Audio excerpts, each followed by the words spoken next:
Echo is taking part in a game show. He has a chance to win $10,000. Finally, it was time for the last task. The guy has to put his head in one of 3 boxes. In the first one, there are hanging electrical wires.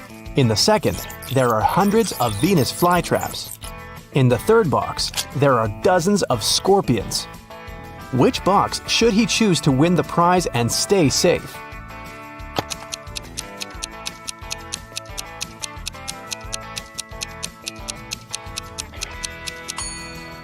He should choose the second box. Venus flytraps don't harm people.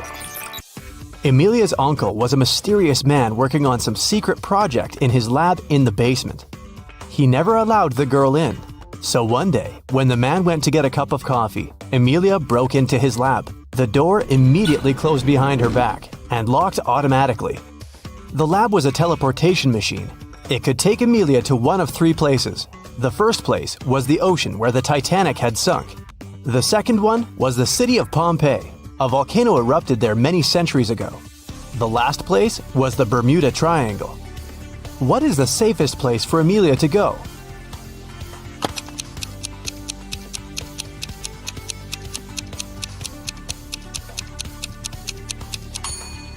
I'd pick Pompeii. Going to the Titanic or the Bermuda Triangle would take her to the middle of the ocean. And the volcano in Pompeii erupted centuries ago. Now it's safe to be there. Gideon was locked in a dark dungeon. There were 3 ways out. Behind the first door, there was a room full of poisonous bees that could make people hallucinate. Behind the second door, there was a room without oxygen. Behind the third door, there was a room full of unfriendly aliens. Which way should he choose?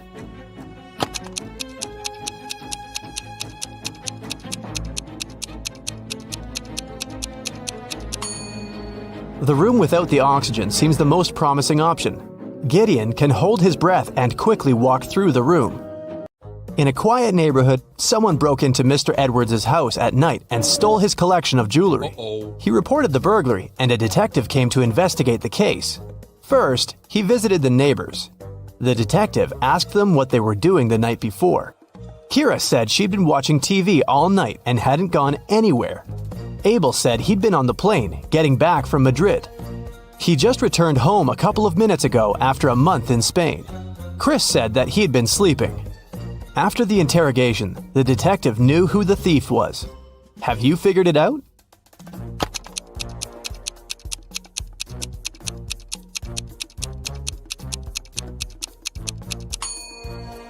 This was Abel. He said he'd just come back home, but look at his kitchen table. There are fresh fruits lying there. If he had been absent for a month, they would have gone rotten by now. It was a cold and rainy day. Detective Callum was in his office when he got a call from a hotel's cleaning man. He said he'd found an unconscious woman in one of the rooms. Detective Callum arrived immediately. By that time, the woman, whose name was Anna, had already come to her senses. The detective asked if there was someone in the city who could help her. Anna said she had a sister, but the woman didn't know anything about her arrival because Anna wanted to surprise her. The detective called Anna's sister and said, "Your sister arrived at the city, but someone attacked her. Please come as soon as possible." As soon as the woman arrived, she was arrested. Why?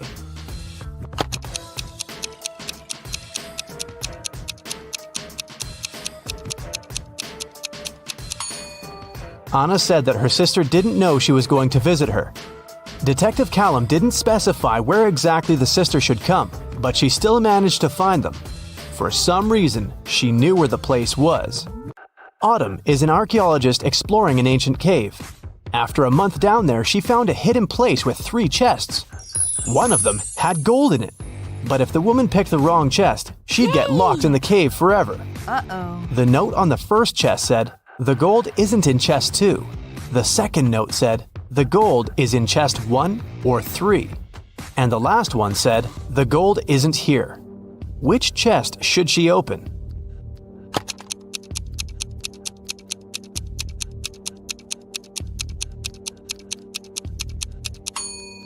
If the gold isn't in the second chest, it must be in the first or the third one.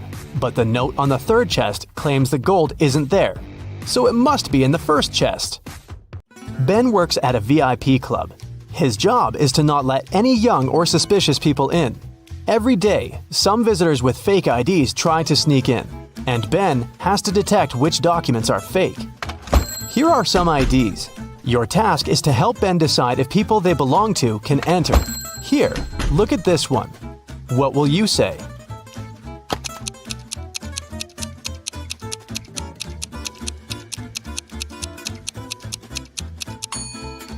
It seems like she was born on the 28th of the 13th month. This ID doesn't look real. Great, another one for you. Should Ben let this guy in?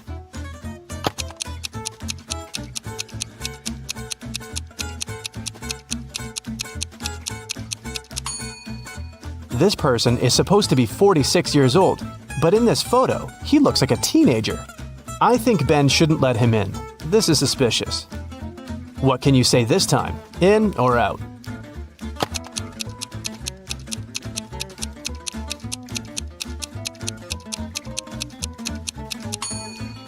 This ID seems real. I think it's safe to let her in. Another person, another decision.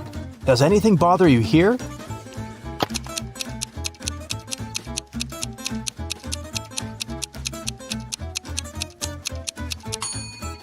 Nope, he seems fine to me. One more to go. Should Ben let her in?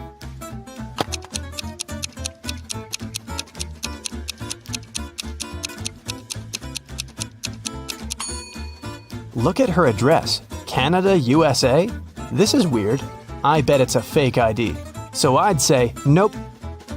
Mason went to visit his grandma, who lived in a different part of his neighborhood. While he was in her house, his bike got stolen. Mason called the police. He said that he'd seen the bike had been taken by Mr. Jones. It was the neighbor the guy had always been arguing with. Mason and a detective came to visit Mr. Jones. The police officer asked if the man had stolen the bike. Mr. Jones denied doing it, saying he'd just finished painting his fence. The detective believed him. Why?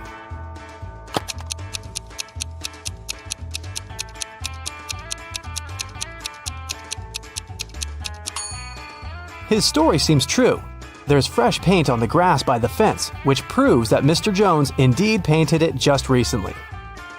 When Quinn returned home after walking her dog, she found out someone had stolen her favorite bracelet from her room. Oh no! Her sister, Belle, also liked it. So Quinn went to find her and asked if she had taken the accessory. The girl ran into Belle as she was leaving the bathroom. Belle denied taking the bracelet, saying that she'd been in the shower this whole time. She didn't even have time to enter her sister's room. Quinn sneaked a peek into the bathroom and realized Belle was lying about taking a shower. How did she understand it?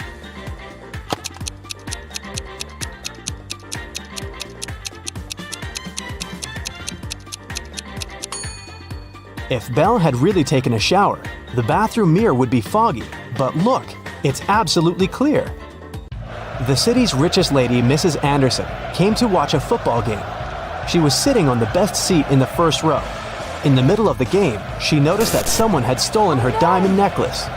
Luckily, a detective was sitting right next to her. He started to observe people around. One person became his main suspect. And who do you suspect?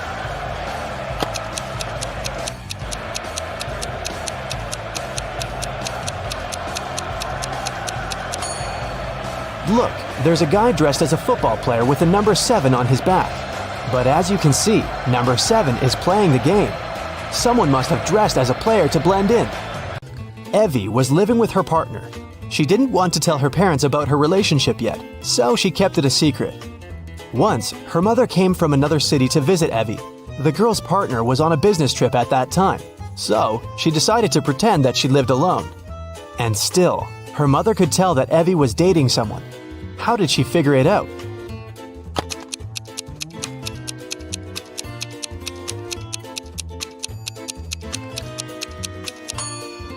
There are 2 toothbrushes in the bathroom. One of them is likely to belong to someone else. Alice and Dakota work in the city's animal shelter on the weekends. Alice walks the dog and Dakota feeds the cats. Who does something wrong?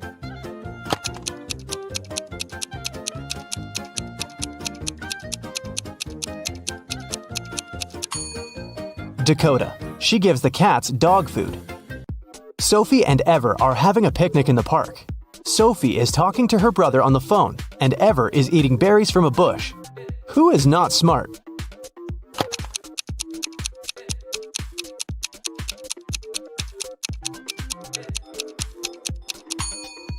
Ever. There is a warning sign saying the berries are poisonous. A family is working in the backyard. Atlas is mowing the lawn, and Cassidy is watering the flowers. Can you tell who is doing something wrong?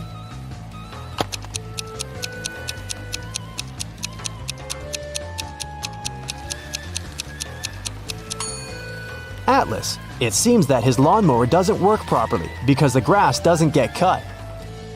Tatum woke up in a hospital. 2 men came to visit her. Both of them claim to be her doctor. Can you tell who the real doctor is?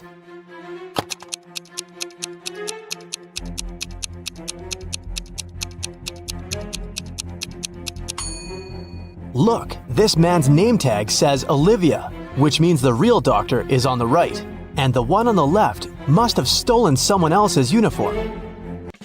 2 students, Elsa and Isla, are spending the afternoon in the park. Elsa is having lunch sitting on the grass, and Isla is reading on a bench. Who is less smart?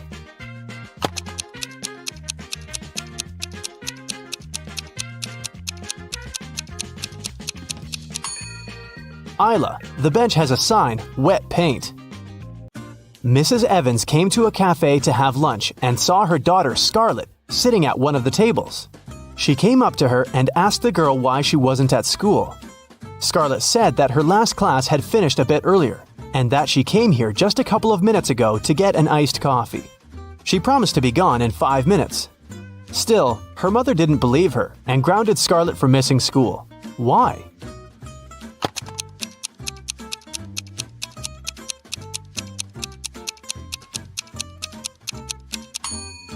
The ice in Scarlett's coffee had already melted. This means that she'd been here for a while, way longer than she claims. Melanie was having her written economics exam. One of the questions she had to answer was, what is the risk? She answered the question with just one word, but still got the highest mark. What was the word she wrote?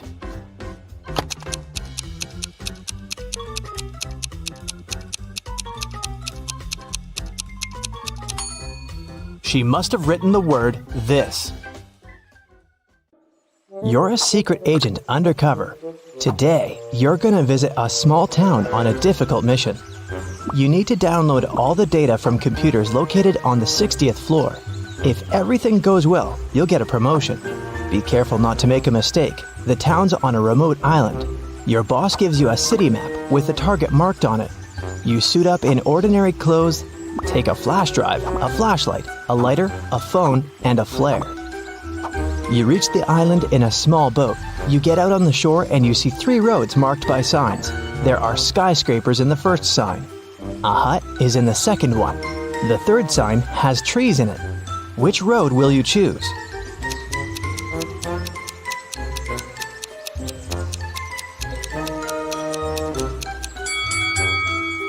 You need the data stored on the 60th floor. That's why you chose the first road. It leads to skyscrapers. First, you pass through a dense forest and come to a river shore. The town is on the other side. You can't cross the river because of the strong current. Besides, you don't know how deep it is. You see a ruined bridge on your left. There's an old boat on your right, but it's unlikely to help. What will you do? You can't go back.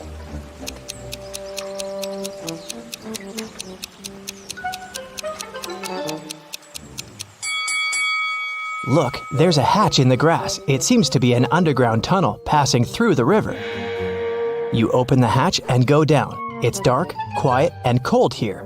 You turn on the flashlight and see an empty bottle and a basketball on the ground.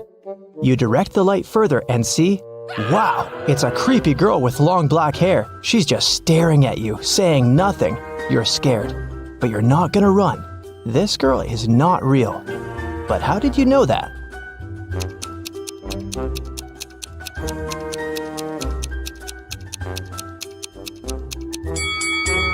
The basketball with the bottle casts shadows, but the girl doesn't. She's just a dark memory from your past. You rub your eyes and the girl disappears. You go through an underground tunnel and climb up. Great! You made it into town.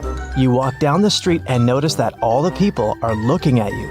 Why do you seem suspicious to them?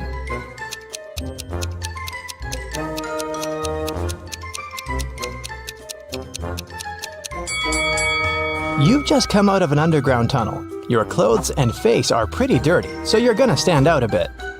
Everything is fine. You continue your mission. According to the map, you have to pass 2 more blocks to get to the building. Many people are rushing to work. You see a diner on the corner, a library, a school, here's a big supermarket. But something is wrong here. Can you tell what it is?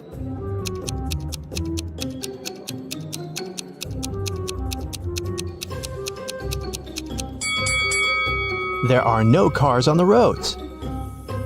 You're approaching the skyscraper. You try to open the door, but it's closed.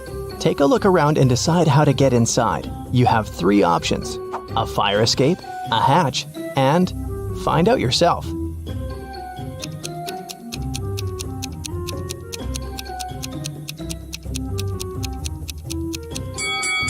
The fire escape leads to the window of the 2nd floor, but a guard is standing there. You can use the hatch, but see the steam coming out of it? It's boiling inside. So what about a tire iron? You can use it to break the lock. You're inside. It's very dark here. You turn on the flashlight, but it breaks down. What will you do to light your way? A flame from your lighter isn't enough.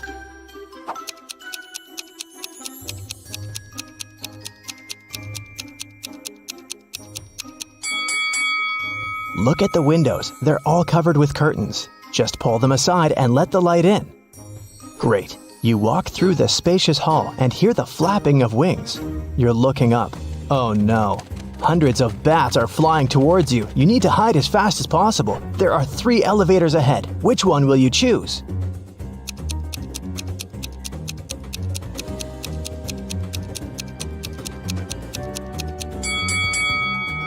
The first elevator is on the 25th floor. It will take too long to get down here. The number 0 is above the 2nd elevator. The 3rd elevator doesn't show any numbers, so it doesn't work. So, the 2nd elevator it is. You press the button of the 2nd elevator and quickly go inside. You push 60 and lift up. The elevator gets stuck on the 35th floor. The lights turn off. You open the hatch and climb onto the roof. You see 2 other elevators coming up to you from below. Which one will you jump in? There's a fire in the 1st elevator. The 2nd one fills with water. What will you choose to survive?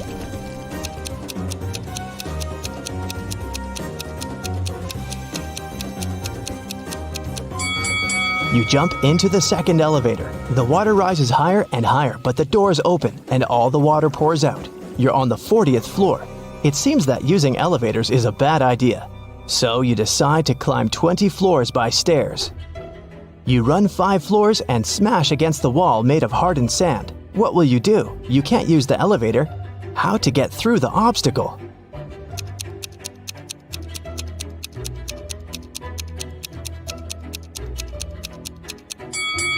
See the flashing fire safety sensor? Use your lighter to activate it. It's done. The water is splashing out of the ceiling and flooding all floors. It moistens the sand. The wall turns into dirt and melts. You go higher and meet a huge growling lion on the 50th floor. You run away, but then you stop. It seems the lion isn't real. How did you know that?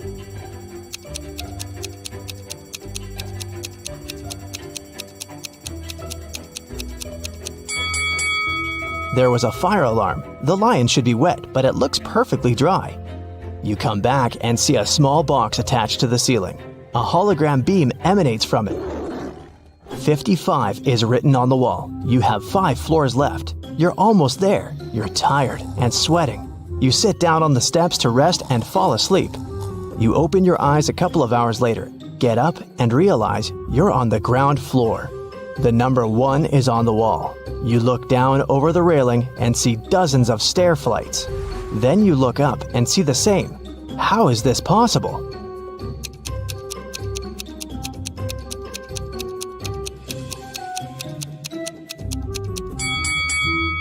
You're still on the 55th floor. Someone's just painted 1 over the numbers. Look, they left a bucket of paint and a brush nearby.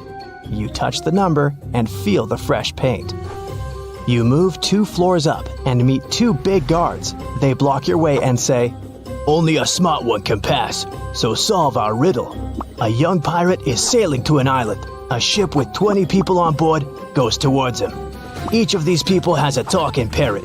Each parrot has feathers of 3 colors: red, orange, and blue. A flea lives on each blue feather. How many fleas go to the island?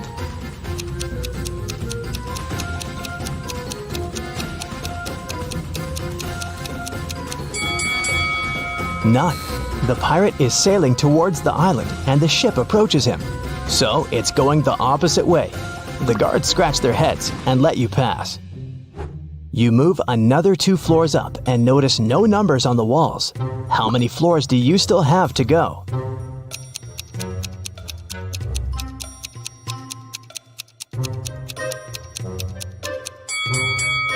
You woke up on the 55th floor. Then you passed 2 floors and met the guards. And now you've advanced by 2 more floors.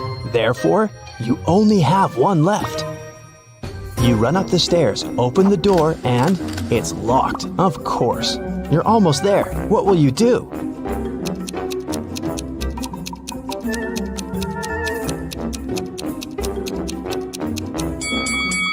Use the fire escape outside the window. You're climbing the ladder. Birds are flying by. Don't look down. Don't look down, you're telling yourself. You get to the window and jump inside the building. You take the flash drive out of your pocket, but stop. There's no computers here. You only see a dozen of exercise bikes. What's happening? How to complete the mission?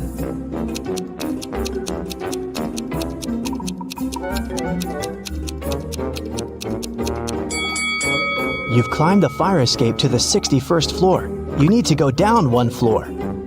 The door heading downstairs is locked. There are no elevators here.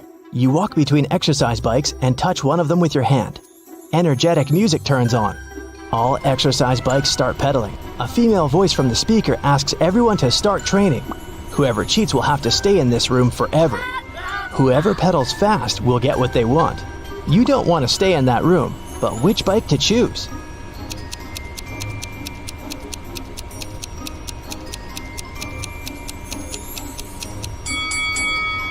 There's only 1 bike that doesn't pedal itself. It's on the other end of the room. Get on it. You quickly start pedaling and notice the floor is going down. The harder you work out, the lower you go. Sweat is pouring off you like a stream. You jump off your bike and see a huge computer. You stick the USB into it and copy all the data. The alarm is activated. You can smell the smoke. It's a fire. It comes from the lower floors. The files are copied. You put the USB in your pocket and run to the roof. The building is burning. You don't know what to do. At this moment, the phone rings. "Is it done?" a voice asks. "Yes, but I need help," you answer. "We will send an aircraft to you. Just give a signal," the voice says and hangs up. The flames reach the roof. What kind of signal do you need to send?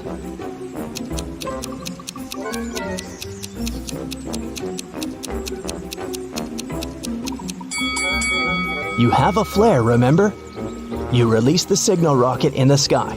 A few seconds later, a plane appears. It throws a ladder down to you. You jump on it and fly away. Mission complete. Mike has recently left his job. He's looking for a new, more exciting one. But so far, all his attempts have brought 0 results. Can you tell how many job interviews he has failed by looking at his apartment?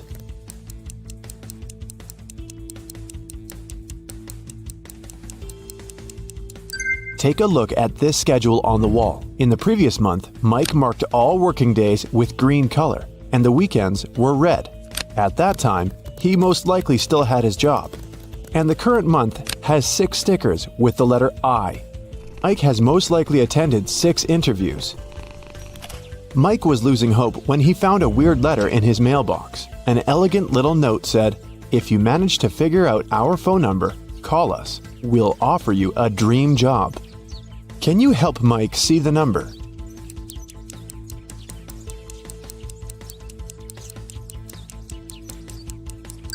It's 713819. Mike called this number. A mysterious voice asked him to solve a riddle. I make 2 people out of 1. What am I? In a minute, Mike received an official invitation to his dream job interview. What did he answer?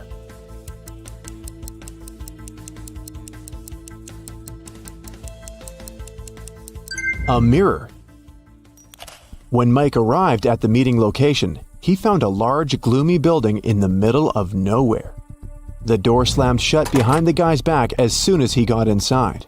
Mike found himself in a hallway with 3 doors. He noticed a boat, an insect spray, and an astronaut suit on the floor. The same mysterious voice said, "You can choose only 1 tool and 1 door. Good luck." There are venomous spiders behind the first door. A hungry lion is waiting behind the second door. And finally, there's a swamp emitting toxic fumes behind the third door. What should Mike choose to pass this test and stay alive?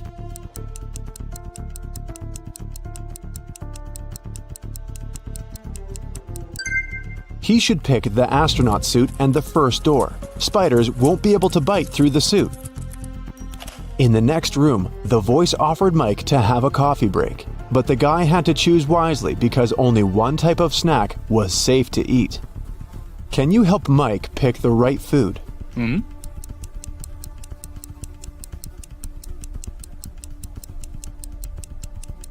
There are human nails in the cupcakes and cockroaches in these chips. The color of the meat in this burger is very suspicious. This sushi set looks rather edible, but its smell attracts too many flies. Mike should choose these donuts. They look fresh and appetizing.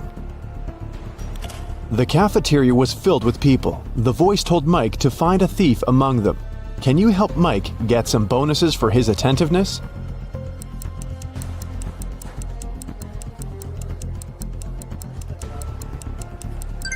This woman over there is the thief. She's hiding spoons in her pocket.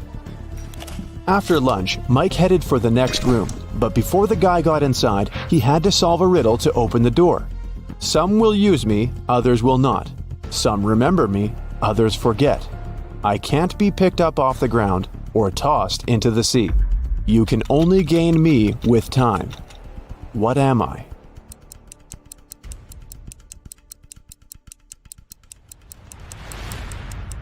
The correct answer is knowledge. Mike entered a beautiful party hall filled with people in costumes and masks. The voice told Mike to go find 1 ghost, 1 zombie, and 1 thief among these people. Look at this crowd very attentively. Can you see them?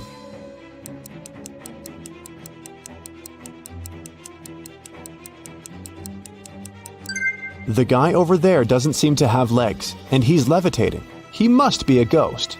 Look at this woman's food. Only zombies would eat that. And the woman over there is the thief. Her diamond ring doesn't fit her finger. Also, the ring is very similar to this lady's jewelry set. Mike tried to open the next door and receive a new question immediately. I look flat, but I'm deep. Hidden realms I shelter. Lives I take, but food I offer. At times I am beautiful. I can be calm, angry, and turbulent.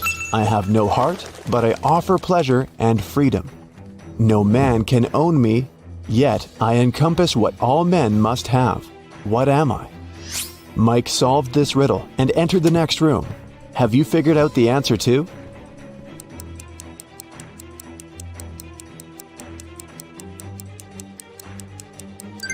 The correct answer is, I'm the ocean. Mike saw the next door, but whatever he did, he couldn't open it. He spotted an electronic lock on the door and a map of a maze on the wall. The voice said that Mike must solve the riddle to open the door. Can you help?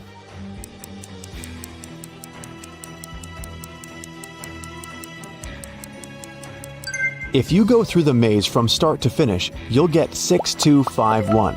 This is the code. When Mike finally entered the room, he saw a locked safe. The voice said that Mike's task was to open the safe.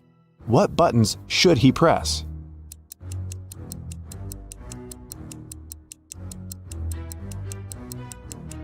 The puzzles present 3 colors: pink, white, and brown. Mike pressed the correct buttons and unlocked the safe, but he only found 1 small coin inside. The next room was empty, except for an old vending machine in the corner. Mike came closer and noticed a small key inside the machine. Suddenly, the walls began to move. The room was getting smaller and smaller. The voice told Mike to be careful because the vending machine was broken. Some wires were torn and mixed up. Which button should Mike press to get the key out and get out of the room before it's too late?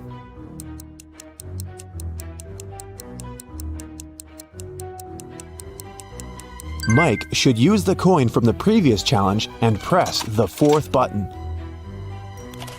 Then the voice asked Mike to find the odd image in this pattern.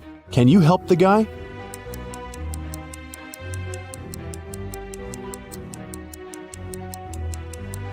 The couple over there is different. In another room, Mike met a nice elderly lady, Miss Jason. She was very upset because someone had broken into her apartment. Mike's task was to find the robber. He inspected the crime scene and questioned 3 witnesses.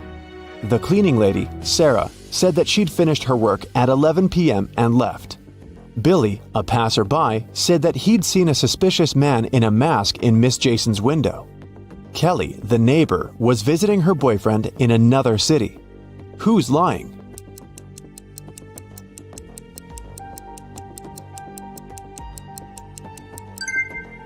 Billy. He's a passerby and just met Miss Jason. Then how come he knows which window is hers?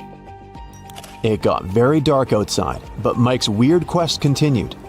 He entered a jewelry store and its owner explained the guy his next task. Someone had broken into the store and taken the most expensive diamond jewelry. But luckily, the robber left their fingerprints on the shards of broken glass. There are 3 suspects: a werewolf, an elf, and a zombie. Can you help Mike find the real robber?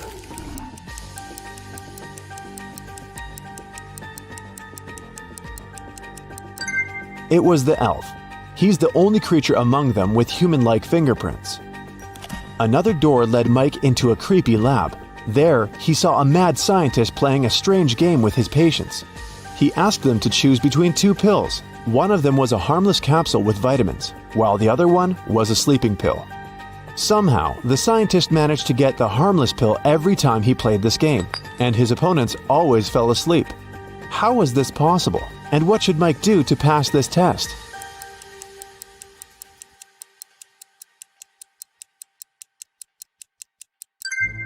Both pills were actually harmless. The scientist added a special substance to the glasses of water he offered his patients to wash down the pills.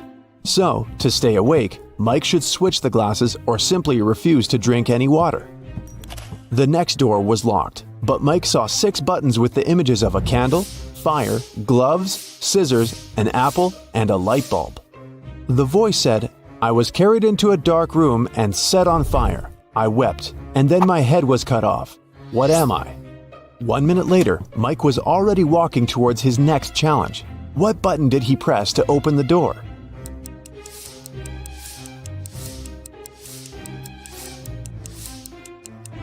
The button with the candle on it.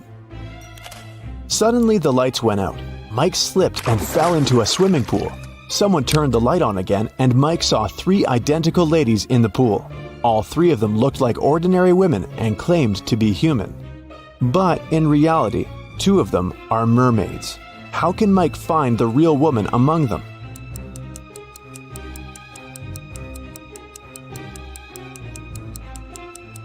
He can dive and find the one without a tail. The mermaids told Mike that they wouldn't let him out of the pool until he solved another riddle. I'm so fast you can't see me, although everyone else can see straight through me. I'm with you until your last breath. What am I? Can you help Mike solve this riddle and escape?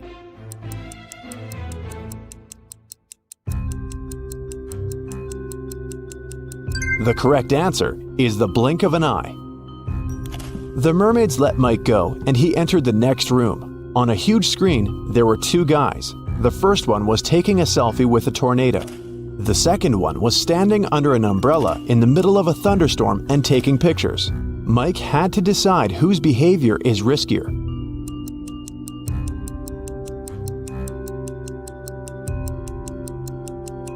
The tornado is very close. Therefore, the first guy is in greater danger. At the same time, the second guy will have enough time for another couple of shots.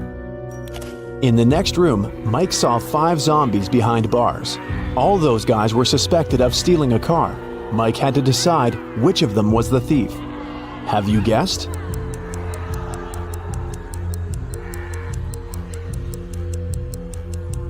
The guy on the left is sweating a lot, and zombies don't sweat and don't drive cars. He must be the thief. He's just wearing zombie makeup. Mike entered a kitchen. His task was to decide how many people lived in the house. Can you guess?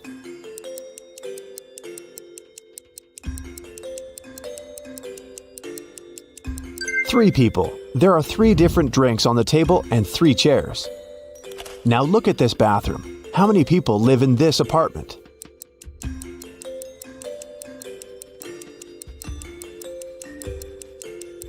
Just 1. Take a look at this lonely toothbrush. And how many people live in this place?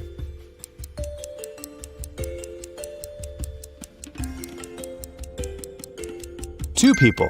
Look at the family portrait. Mike saw 3 musicians rehearsing for a performance in a garage. The voice announced his next task: to find 1 suspicious detail. Have you already spotted it?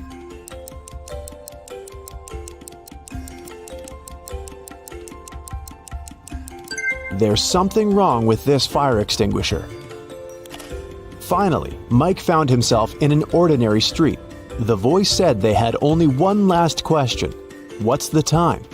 Mike had to choose between 3 options: 7 a.m., 3 p.m., or 11 a.m. Can you help Mike figure out the right time?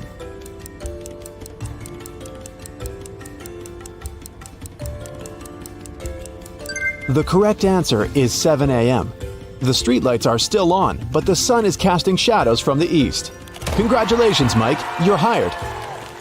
Hey, Sherlocks. I really need your help here. So, take out your magnifying glasses and join me on this detective chase. Yeah. Look at this image. What's wrong here?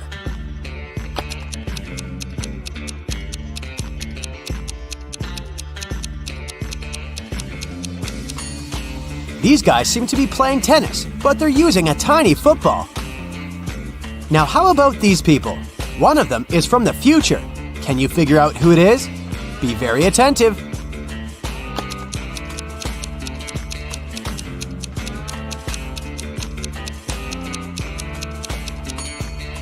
Right, it's this guy. He's got a smartphone in his pocket. This looks like a regular picnic in the park, but one of these people is a time traveler. Who is it?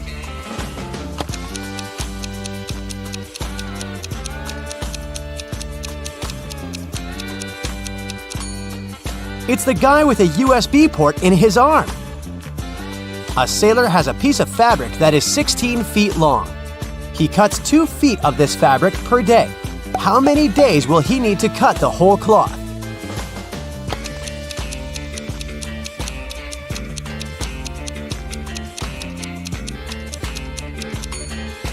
Your first answer might have been 8 days, but in fact, the sailor will only need 7 days. The last remaining piece of fabric will be 2 feet long, and the sailor won't need to cut it.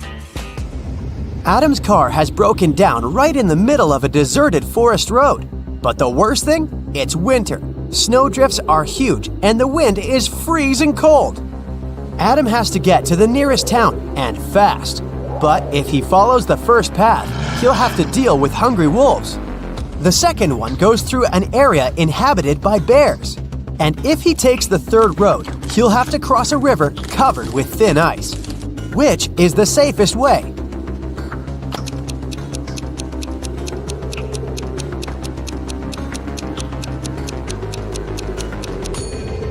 Adam should sneak through the bear's territory. These animals sleep in winter. Look at this picture. Which cage, in your opinion, is the safest?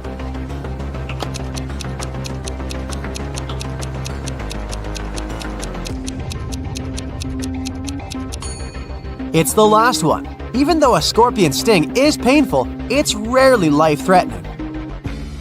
The next tricky brain teaser for you. Can you figure out who has stolen her computer?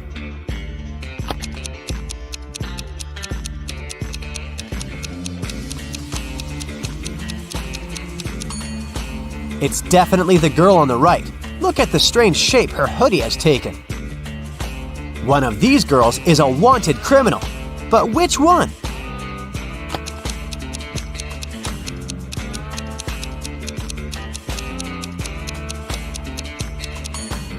It's the one with dark hair. She has the same mole as the girl in the photo. Now there is something terribly wrong in this image. Can you figure out what it is?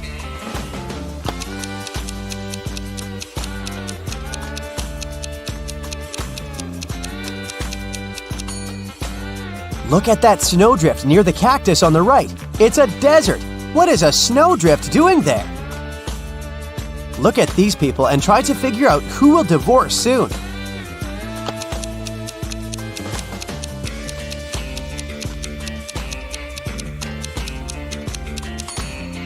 Most likely, it will be the couple on the right. Have you noticed that the woman has secretly given a note with her phone number to the bartender? After a natural disaster, there was a blackout in Sam's town. Some criminals used darkness to kidnap the guy for ransom. The building where he was kept had 3 doors. Sam could use one of them to escape. But the first door hid a trap that would crush anyone as soon as they entered. Behind the second door, there were chainsaws that could cut anything into pieces in no time. The flesh-eating acid was bubbling behind the third door. Which door should Sam choose?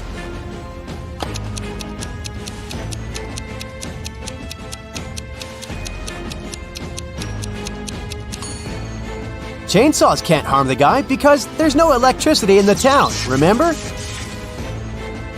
Liza was a millionaire's daughter. She was fed up with her father trying to control her life, so she decided to run away from home. She took some money and the most discreet car she could find in the garage and left. The girl knew her father would send his people to bring her back. That's why she never stayed in one hotel for more than one night. One day, she found herself in a small town. It was getting dark, and she had no choice but to stop at the first hotel she saw. The receptionist said her room number was 710 and offered to show her where it was. Liza immediately grabbed her bag, ran out of the hotel, jumped in the car, and sped away. Why?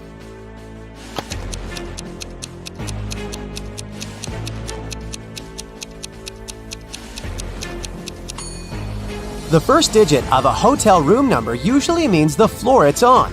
Room 710 is supposed to be on the 7th floor. But the hotel has only 2 floors. This must be a trap. A tourist who didn't speak English came up to the ticket counter at a New York subway station. One ticket cost 50 cents, and the man handed the ticketing clerk $1. The woman gave the tourist 2 tickets without even asking how many he needed. How did she know?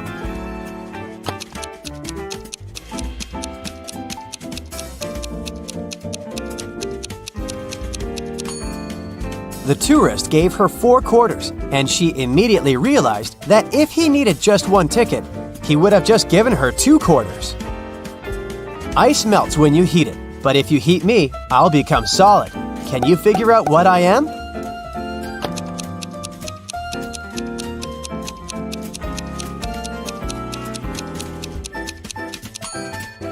I'm an egg. I'm weightless, but you can see me. And if you put me in a water bottle, it will become much lighter. What am I?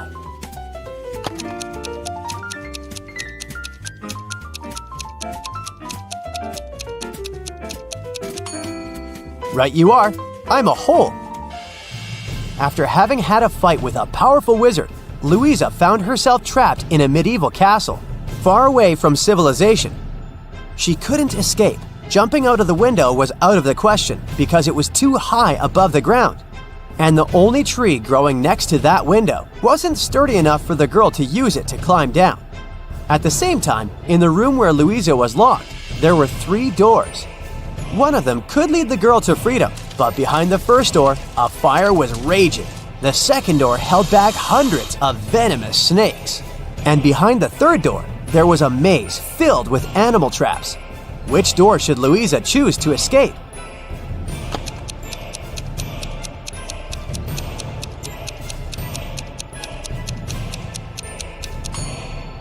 Louisa should break off a tree branch, turn it into a torch by lighting it in the first room, and then going through the maze. It won't be dark anymore, and the girl will easily avoid the traps. Now, your task is to crack a few rebus puzzles. Be very attentive and try to think outside the box. What does this mean?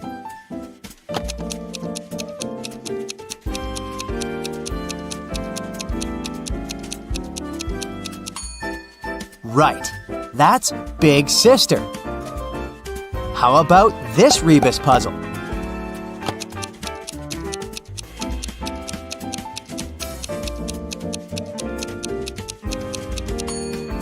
The correct answer is right between the eyes. Look at this one.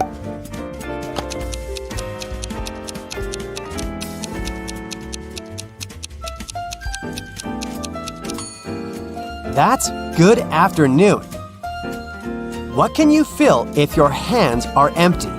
Well, this is confusing. How can I fill anything if there's nothing in my hands?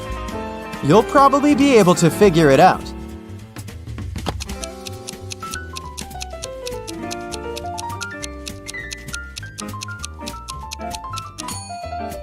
And the correct answer is gloves, or mittens if that's what you prefer. Mr. Wilson's company had some financial problems. One day, the man called the police. He said someone had broken into his office. They stole my safe with all the money I had. The police officers who came to investigate this case asked the man why he was so sure that there had been several thieves. Well, my safe was too heavy for one person to carry. The police instantly realized Mr. Wilson was lying. How?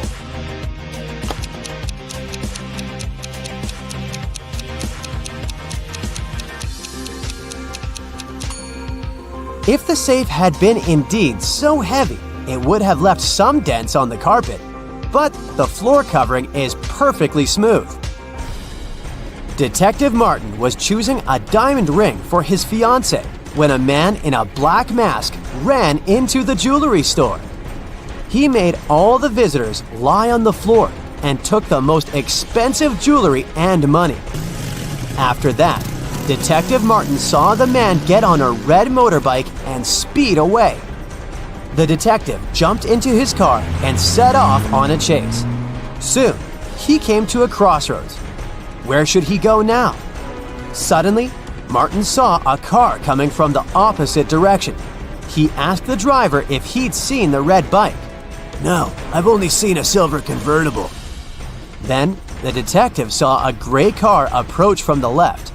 The woman inside said she hadn't seen the red bike, but she had seen a yellow bike and a group of cyclists.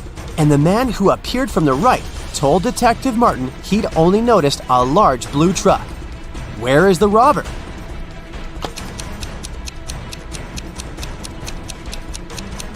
Yeah. The motorbike can only be inside the blue truck. On Monday, Ava got into a car accident. She got a concussion and broke her leg. Still, the very next day, her colleagues saw her riding a bike, and she looked perfectly fine. How is it possible?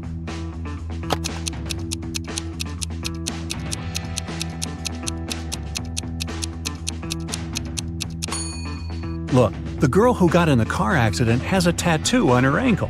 The girl on the bike doesn't have one. The girl on the bike is Ava's twin sister.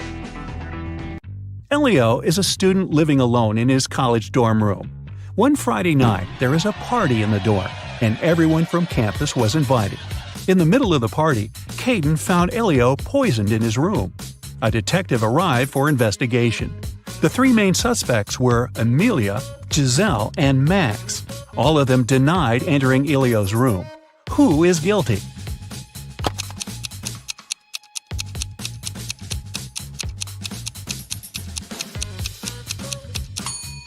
It must be Giselle. Look at the bed. There's an earring. And Giselle is only wearing one earring that looks the same. Looks like she'd been in the room. Ayla stayed after classes to finish a project with her classmates. She left to get some food from the vending machine, but she found that her wallet had been stolen when she returned. She reported it to the police. The students denied stealing anything. The detective carefully looked at them and realized who lied. Who?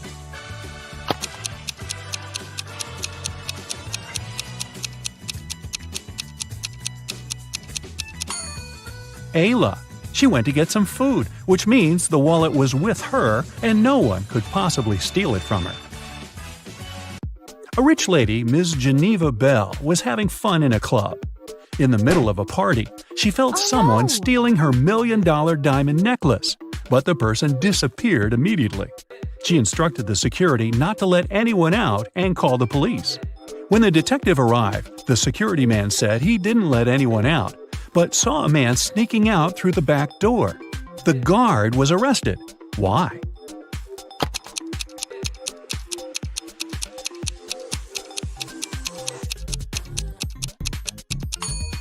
Look, there's a huge lock on the back door. No one could leave through that door, so the security man lied. Mrs. Baker was living with her son Robert, who was a college student. She was working every day, and she didn't know that her son was skipping classes.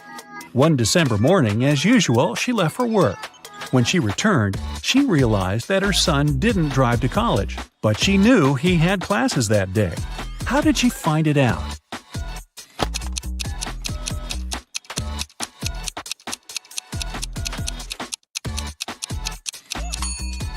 That night was snowfall.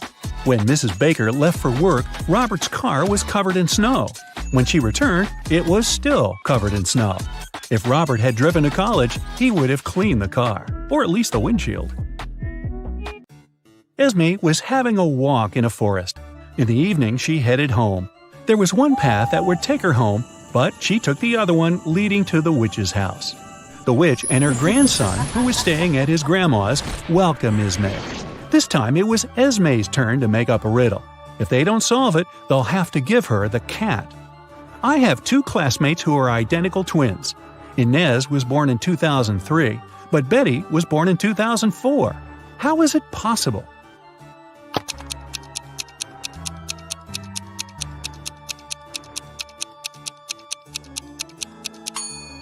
They are twins, but they were born on New Year's night. Inez was born right before midnight and Betty right after midnight. Can you tell which one of these men has a rich wife?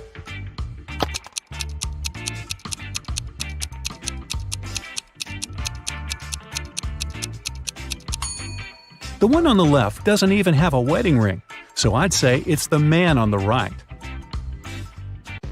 Okay, now look at these two.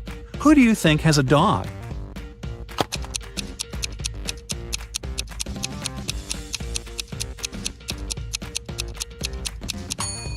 It's the guy on the left. Look, his shoes are all chewed. Must be his dog's job. Kaylin and Juliet are going to their friend's house to work on a group project. At least, that's what they told their parents. In reality, one of them is going on a date with her secret boyfriend, and she's going to meet him instead. Can you tell who?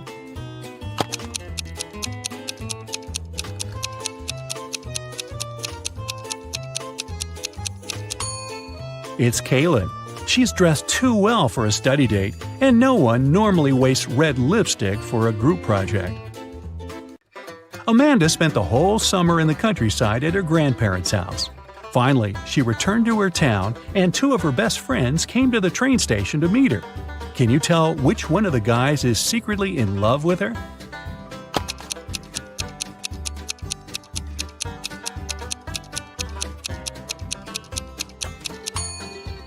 Well, considering that the one on the left has flowers and candy for her, I'd say he probably likes her. Sydney and Louisa both failed their history test.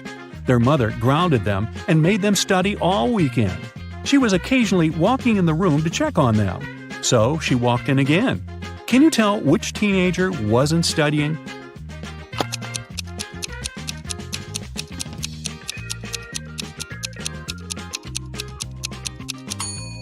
It's Sydney.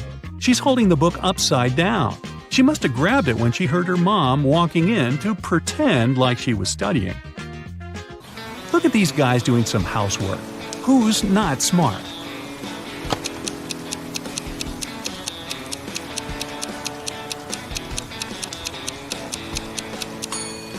That's the guy on the right. It's raining, but he's watering the flowers. Mrs. Riviera is a math teacher. She collected her students' homework, made them do a computer test, and started to grade the assignments during the class. She came across two very similar homework sheets and realized that one of the students copied the work of the other. Here are the students, Asher and Holden. Can you tell which one of them is the copycat?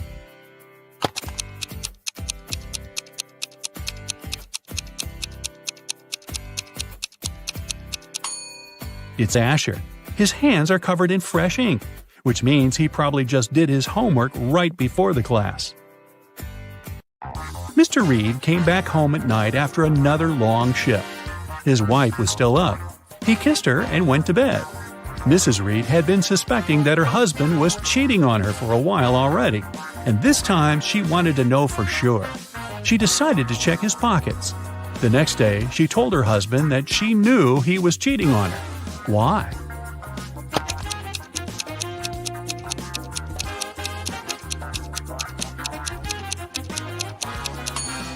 Look, there is a pair of keys in his pocket. His keys are hanging on the wall, so these are the keys from someone else's house. Ashley had a birthday party and she invited some friends over. Liliana didn't want to go, so she lied that her mom grounded her and made her clean the room. Ashley was sad but understanding about it. To make it up to her, the next day Liliana invited Ashley to her house to study together and to watch a movie in the evening. Ashley agreed, but at Liliana's house, she understood that she had lied to her. How?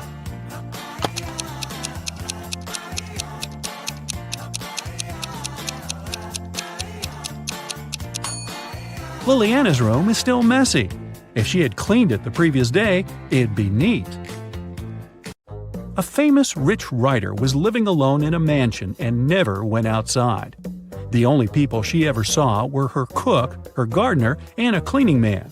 One morning, before breakfast, the cleaning man found her poisoned in her room and called the police. The three of them were suspects.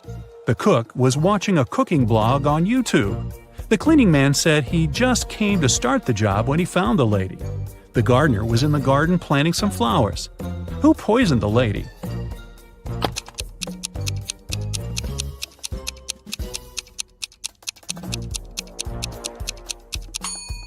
It must be the cook. It happened right before breakfast, but he wasn't cooking anything.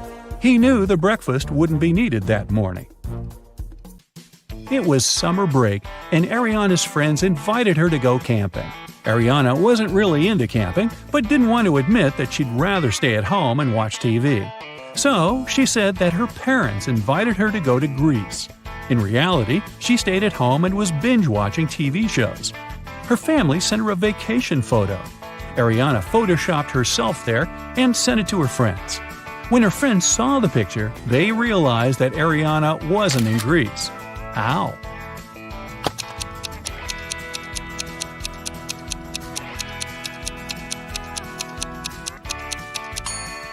Ariana photoshopped herself, but her friends noticed that everyone in the picture except for her cast a shadow.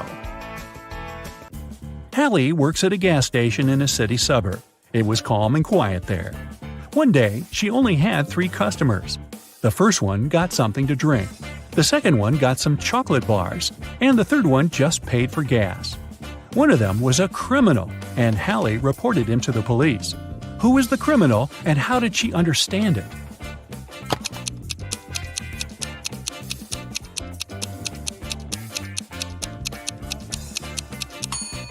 The second man paid with a $25 bill. Such a bill doesn't exist, which means he'd been printing money. It was September 17th, and Annika was finally going to Spain for her vacation. She was living alone, so she sent all of her plants and her cat to her friend's house.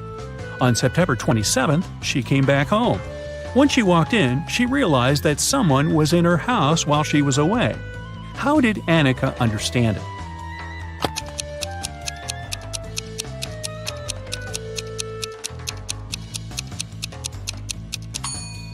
Annika lived alone, but look, there's a tear-off calendar hanging on the wall.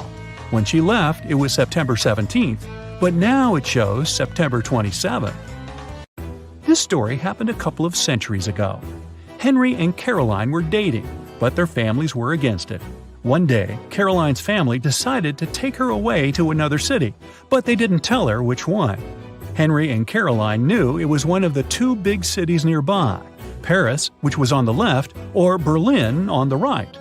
They agreed that Caroline would throw her scarf away when the train took off, and Henry would find her wherever she was. So here's where Henry found the scarf. Which way did the train go?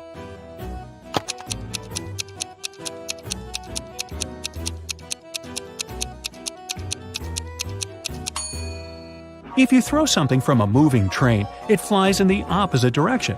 Henry found the scarf on the right part of the train station, which means the train headed left to Paris. Spoiler, a couple of months later, he found Caroline there, and they lived happily ever after. You'll have 5 seconds to guess each app by the emoji shown on screen. Each correct answer gives you 1 point. Jot down your scores, and we'll see how well you did at the end of the quiz. Let's start easy. Take a look at these emojis.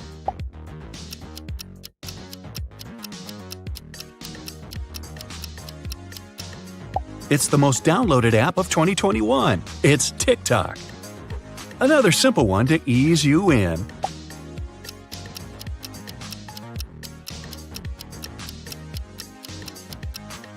This, of course, is the weather app.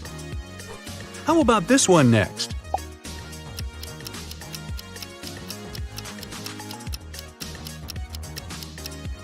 %71% of Americans use this app, and the answer is Facebook.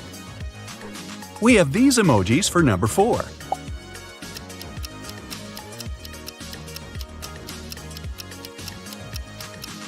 This app is a lifesaver for people across the world that need to store and send big files electronically. It's Dropbox. It's time for another set.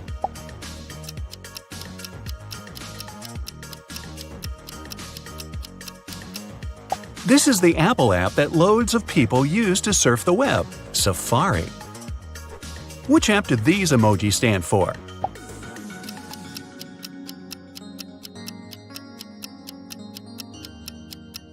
That's Airbnb, a popular app that lets users book holiday homes across the world. Now, which app is this?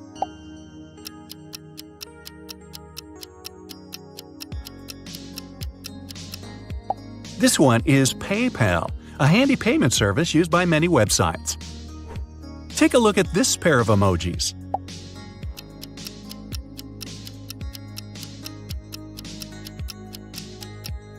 The answer is Angry Birds. It started off as a mobile game in 2009 and is now a massive global franchise. Now, let's really test you.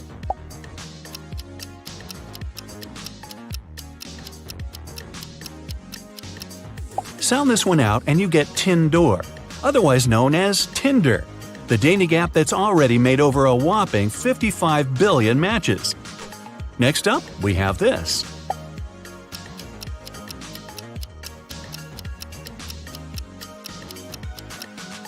It's Firefox, the web browser made by Mozilla. Have you used this today?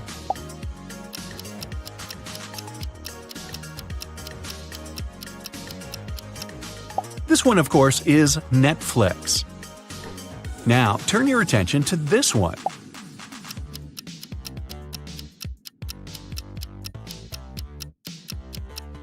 Launched in April 2004, this one is Google's free email app, Gmail. Let's make things a little trickier. Take a look at these emojis.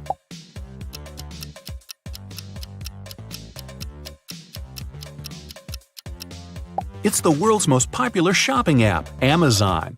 It was founded in 1994 by Jeff Bezos from his garage. Within 30 days, it had generated $20,000 per week in sales. Which app do these emojis represent?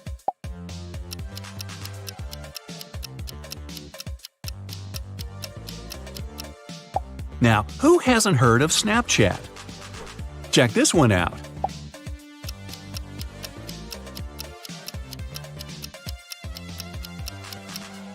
It's a video calling app called FaceTime.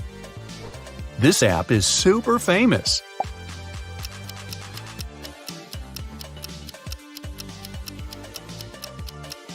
The mirror represents you, and when combined with the tube, this gives us YouTube. YouTube has over 2.3 billion users worldwide. Some people can't imagine life without this app.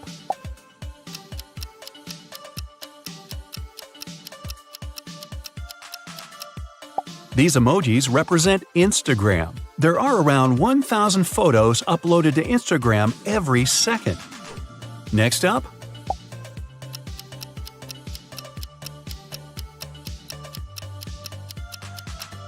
this one is Twitter. The famous blue bird became the company's mascot in 2010.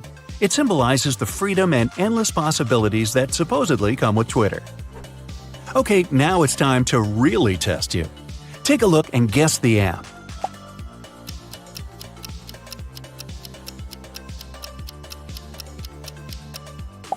This one is the instant message service Telegram, which launched back in 2013. Check this one out.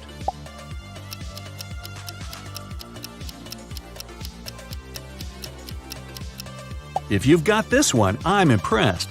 The answer is the secondhand marketplace Depop. People across the world use the app to buy and sell unwanted clothes. Now, try this.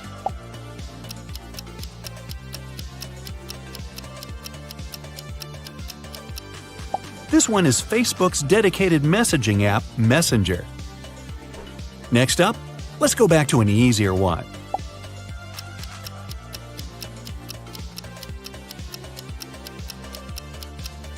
It's Apple Maps, the app Apple users rely on to get from A to B. It comes pre-installed on most Apple gadgets. Next up,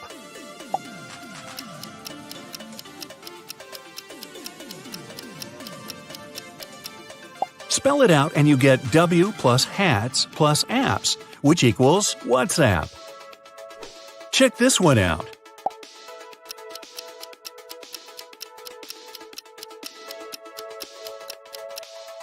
It is one of the most popular communication apps on the planet, iMessage. Things are getting tougher. Try this.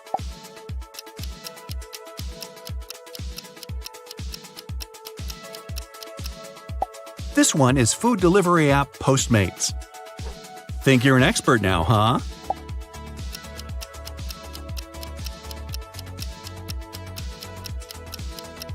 This one is eBay. Take a look at these emojis.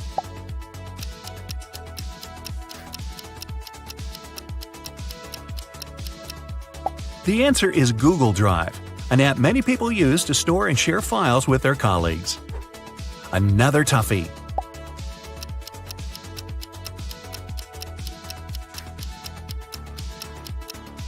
A male deer is called a buck, which makes this one the Starbucks mobile app. Here's one for all you brainiacs.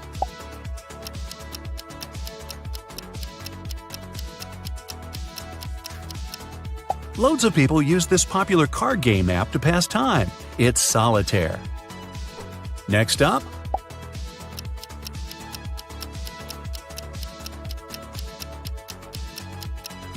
Face plus Tune equals photo editing app Facetune. Now, which app is this?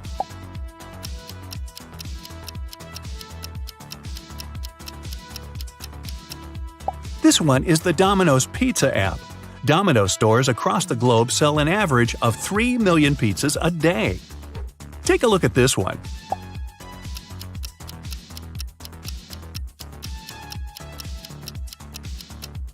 The chain represents a link, making this one social media app LinkedIn. It's used by professionals across the world to network and connect with each other. Try and guess this one. It might not be one of the apps you use every day.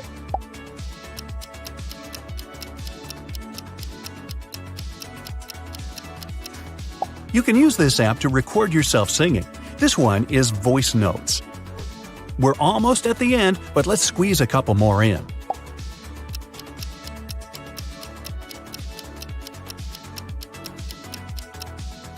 The pin and the camera represent the image-sharing app Pinterest. And finally, we have these emojis.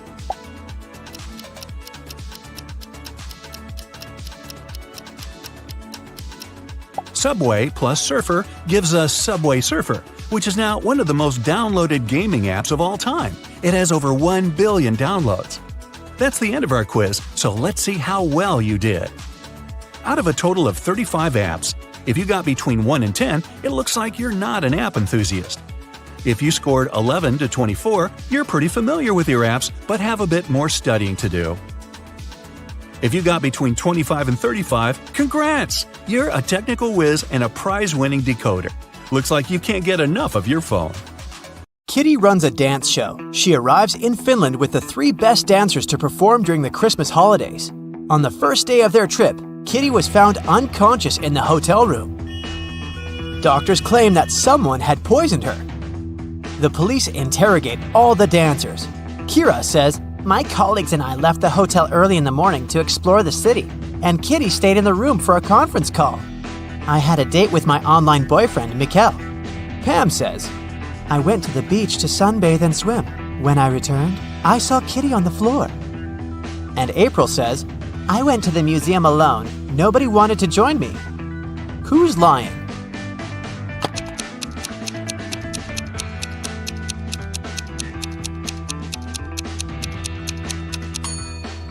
Pam. It's Christmas Eve, so it's too cold in Finland. She couldn't swim in the sea.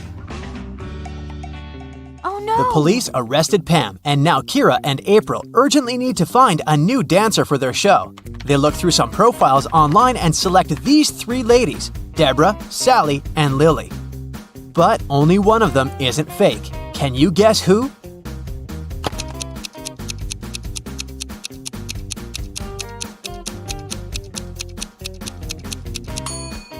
Deborah's profile looks good, but take a closer look at the shadow in her picture.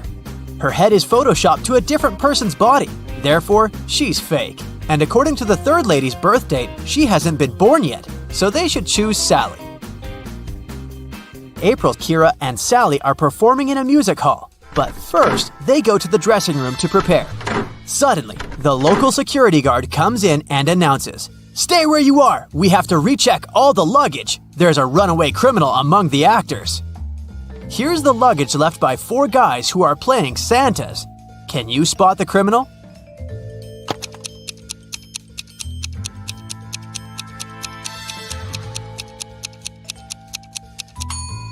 Santa never shaves, so the second luggage looks pretty suspicious because it has shaving cream.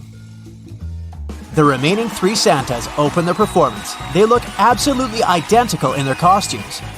After the show, they go backstage and take off their beards and hats to drink some coffee. This is Carl, Peter, and George. After the break, they put on the costumes again and go to the after party. Can you decide which one of them is Carl?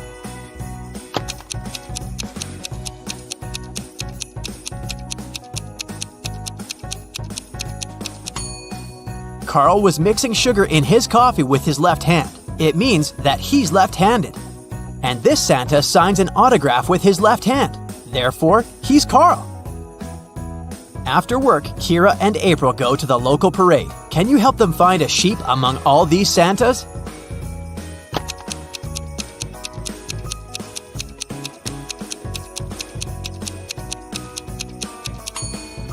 There it is. What about these reindeers? Can you see any bears among them?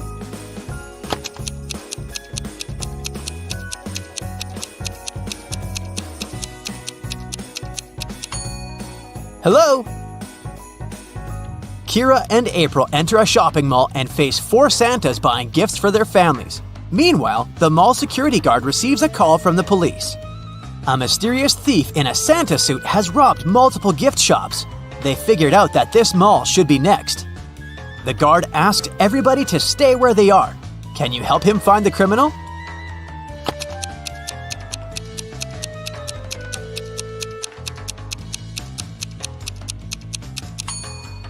It's the 3rd Santa. He's hiding a couple of crowbars in his bag. Also, his beard and mustache are different from the other Santas. Kira and April decide to throw a party in the hotel room. April decorates the room and sets up the Christmas tree. Meanwhile, Kira cooks dinner and prepares gifts for 3 people: Thomas, Sally, and Mikkel. The guests arrive and the party begins. At some point, they notice that someone has stolen all the gifts. Kira believes it must be one of the guests, so she questions everyone. Every guest makes 2 statements, 1 truth and 1 lie. Thomas says, "I wasn't in the room when it happened. I know Mikkel stole the gifts." Sally says, "Mikkel stole them. I saw it. I already have enough presents." And finally, Mikkel says, "I didn't steal the gifts." Thomas tells the truth. He wasn't in the room. Who stole the Christmas gifts?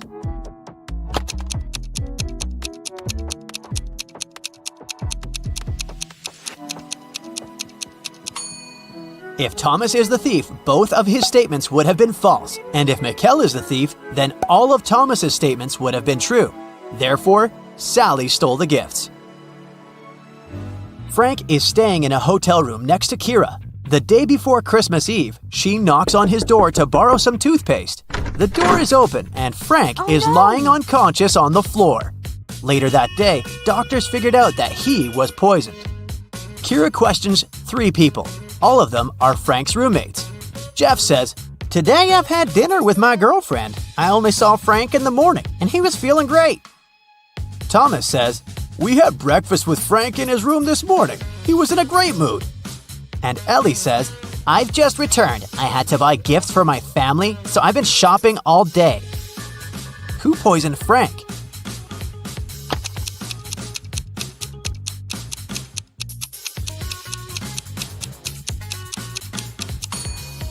The screensaver is out of date. Frank left a hint with his enemy's name. It was Thomas. Kira, April, Mikkel, and Frank rent a cozy country house to celebrate Christmas.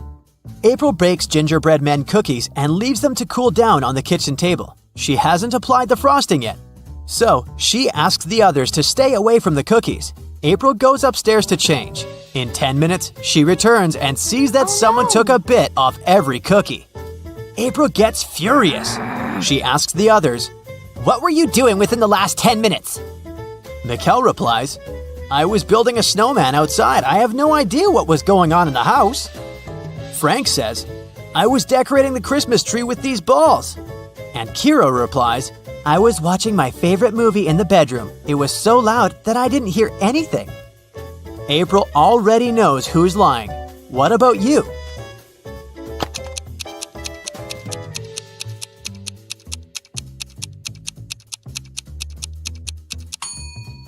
Frank is lying. There is no balls on the tree. Santa comes home earlier and finds his elf Bobby on the sofa. He's bewitched by an eternal sleep spell. Santa asks the other elf, Chuck, a question. What happened here? Only you 2 were at home.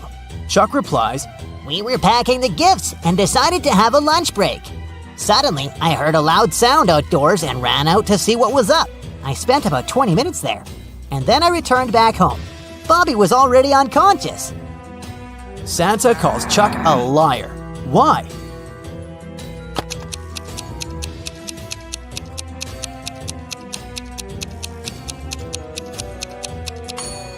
Chuck said he spent 20 minutes outdoors, but the coffee cups are still hot.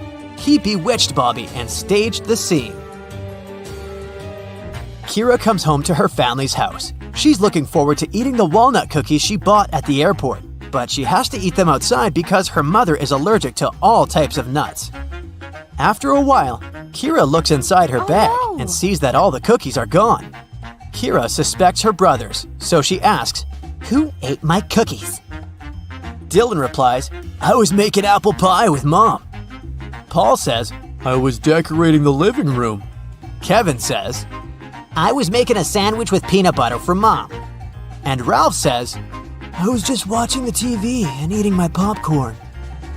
Now Kira knows who took her cookies. What about you?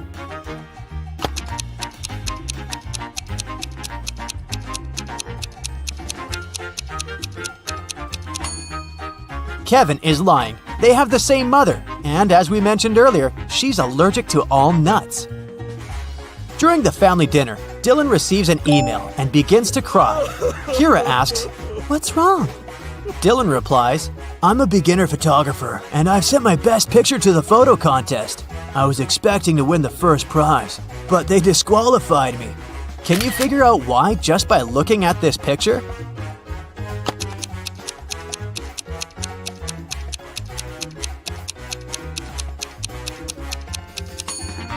The stars are over the moon. It's impossible.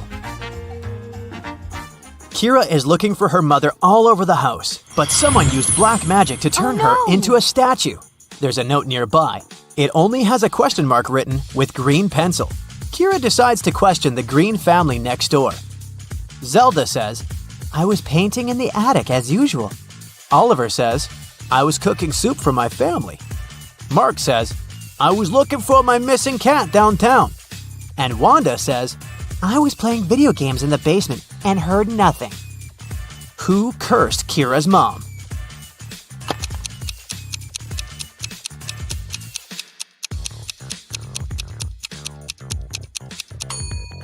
The clue literally says, "?Green."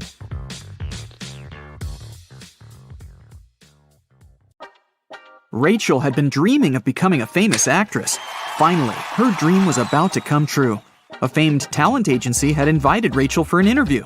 She arrived at the office to meet her new agent early in the morning. There were 4 people in the conference room. Can you tell which one is Rachel's agent?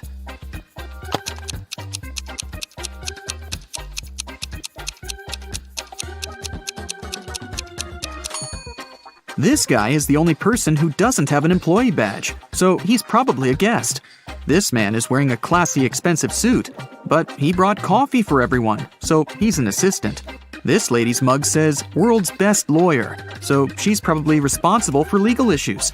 And this relaxed lady over there is Rachel's agent, Zoe. Zoe offered Rachel to take a seat. Which place should Rachel choose?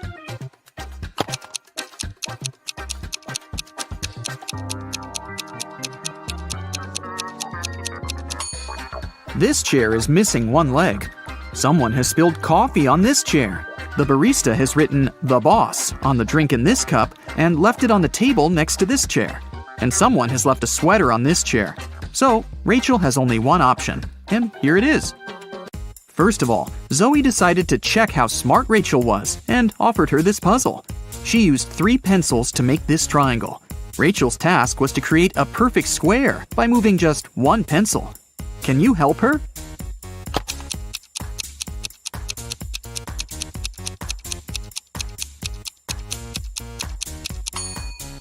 Here's the answer. After the meeting, Zoe unboxed a delivery from a popular writer. He sent Zoe his new masterpiece in secret. Zoe didn't say anything about this to her colleagues, but one of them was actually trying to steal the script. Can you guess who this person is?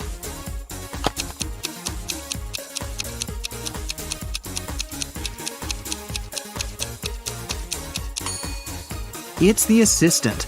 He's using his front camera to take pictures of the mirrored ceiling while Zoe is looking through the script. Zoe brought Rachel to her first audition. Rachel joined other actresses in a line.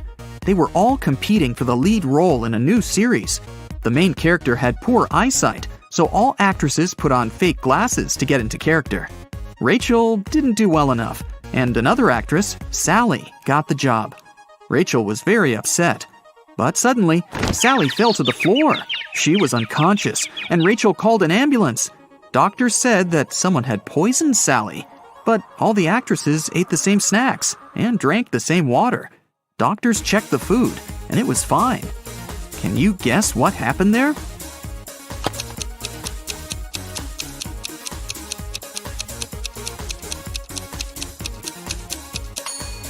This actress gave Sally a wet wipe to clean her glasses. The wipe was poisoned. The next day, Rachel arrived at a theater to meet Stan. He was a famous director. She noticed 5 weird things about this place right away.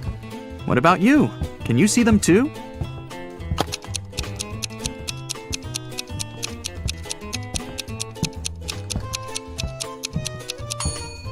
Something's wrong with the gravity. in particular with this chandelier that isn't hanging from the ceiling as it should. The wind that the fan creates is blowing to the right, but this actress's hair is flowing to the left. There are human footsteps on the ceiling. The spotlights are red, but the lighting on the stage is blue. And this ballerina's shadow is falling in the wrong direction. Stan introduced Rachel to his favorite actors, Josh, Steven, and Tyler. They were triplets that always joked around, but this time they agreed that one of them would tell the truth and the other two would lie. They told Rachel about their game. She had to guess their names.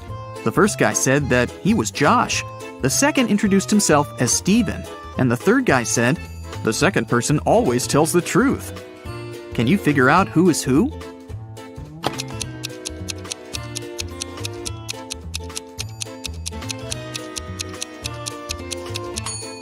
If the third guy is telling the truth, then so is the second. But only one brother was supposed to be honest. So the third guy must be lying. This means the second brother is lying too. So then, the first guy must be telling the truth. He is Josh. The second guy is neither Josh nor Steven. He's Tyler. And the third brother is Steven. Stan offered Rachel to play a princess in his new production.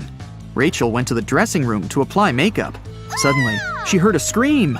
Rachel ran out of the room and saw the main star of the play on the stage covered in paint. Rachel questioned the suspects. Ron, an assistant, claimed that he'd been eating his sandwich on the balcony when it happened. Lily, a stylist, was on the phone with her husband. And Stacy, a cleaner, said she'd been cleaning the bathroom at that moment. Who's guilty?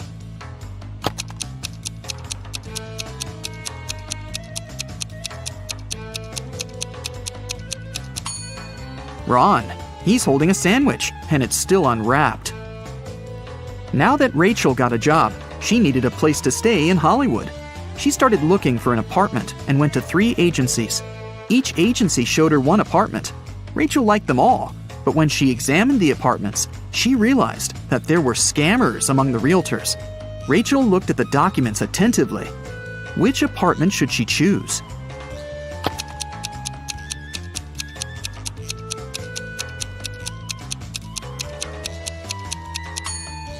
Rachel chose the third option. The first apartment is on the 6th floor. But that's impossible because the building only has 5 floors. And according to the description of the second apartment, its construction will be finished in 2025. This is 2022, by the way. But Rachel needs an apartment immediately. Rachel rented the third apartment and moved in right away. But something was wrong with the bathroom there. Can you see it?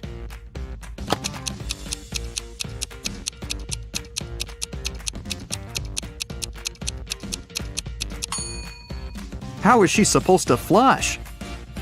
Can you see anything weird here?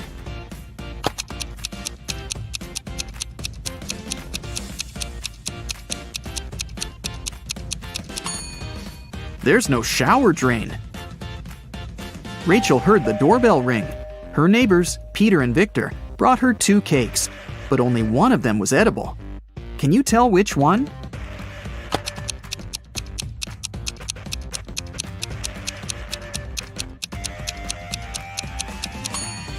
Victor's cake is sprinkled with almond flakes, while Peter's cake is decorated with human nails. The next day, Zoe texted Rachel to check how she was doing. Rachel sent her this selfie and said, "Alone at home, learning my lines." Zoe sent Rachel this reply, "What a liar you are!" Why?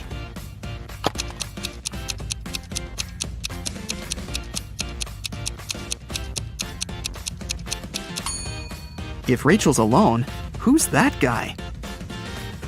Zoe took Rachel to a party and introduced her to Nick, an eccentric billionaire who was financing one of Zoe's movie projects. They had a brief conversation, and then Rachel lost him in the crowd. In a while, Rachel noticed 3 guys facing away from her. Each of them looked exactly like Nick. Can you tell who the real Nick is?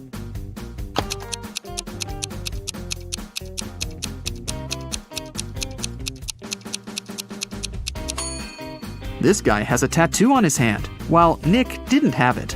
And this guy's suit is fake. They wrote the brand name with a mistake. Nick offered for Rachel to sing karaoke. The girl sang a song, and Nick liked it so much that he offered her a suitcase full of gold. But he wouldn't reward just anyone. Only smart people deserved his money. To get the gold, Rachel had to crack a riddle. Nick showed her 4 rare coins. He said there was something wrong with 3 of them. Can you figure out which coin is real?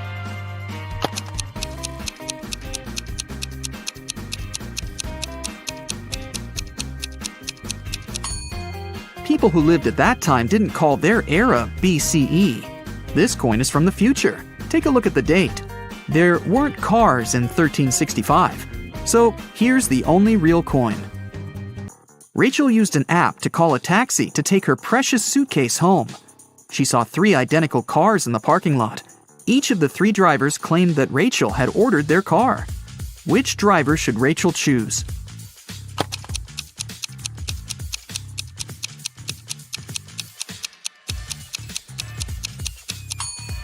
The third one. Take a look at the first taxi. There's a creepy guy hiding in the back seat, and the second car is missing a wheel. Zoe was having a party at her villa. She noticed that her son, Harry, was eating in his room with some lady. But Zoe didn't know who she was. The woman got very curious. So, after they left, she sneaked into her son's room to find some hints. There were 3 girls at her party: Lily, Jennifer, and Diana. Zoe immediately guessed who was with her son. What about you?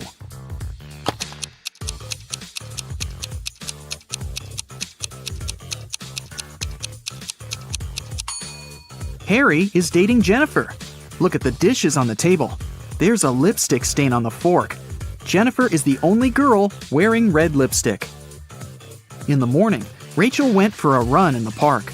On her way there, she met this woman. And a minute later, she saw another woman, absolutely the same. Rachel thought it was extremely bizarre, but in reality, there were 5 differences between these 2 ladies. Can you see them?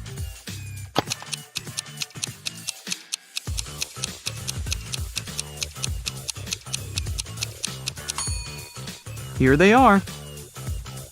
Rachel continued her run and saw these 2 guys on a boat in the river. And a couple of minutes later, she noticed these fishermen. Can you spot any differences?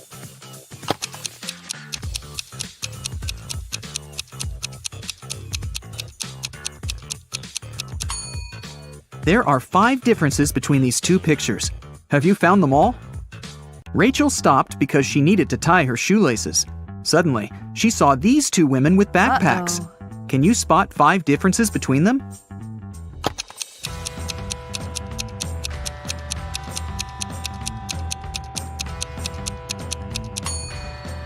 Right, here they are. Rachel arrived at her apartment building and found her neighbor, Peter, unconscious at the bottom of the stairs. The scene in front of her eyes was so awful that Rachel fainted, and the concierge carried her home. In the evening, after her nap, Rachel left her apartment. And guess what? In the lobby, she came across Peter again. But this time, he was energetic and happy. He was also drinking some juice. How did he survive?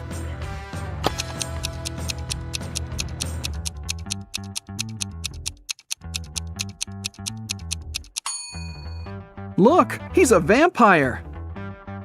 In the morning, Zoe called Rachel and asked her to come to the agency immediately. When Rachel saw the office, she was shocked. It was a mess. Someone had stained the walls with paint, and broken furniture and torn documents were everywhere. Zoe questioned 3 suspects. Dan, an assistant, said that he'd been partying all night. Many people could confirm that. Jessica, a lawyer, said, "What do you think I am? I love my job. Otherwise, I would have already quit." And Sarah, a copywriter, said that she'd been the last one to leave the office. And she had locked the door, that's for sure. Who's lying?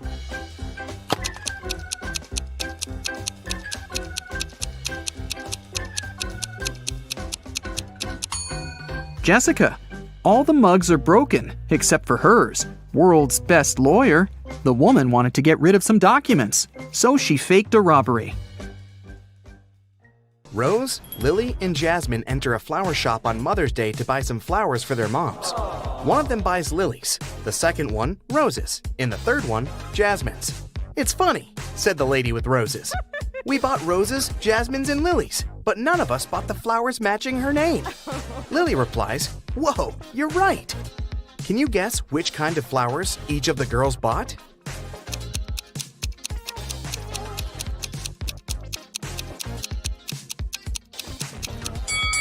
We know that the lady who bought the roses isn't Rose, and she's not Lily either, because Lily replied to her words. So Jasmine bought roses, Rose bought lilies, and Lily bought jasmines. Bob also bought some flowers for his wife. All of the flowers he has are orchids, except 2. All of the flowers he has are hibiscuses, except 2. And all of the flowers he has are roses, except 2. Can you guess how many flowers Bob has?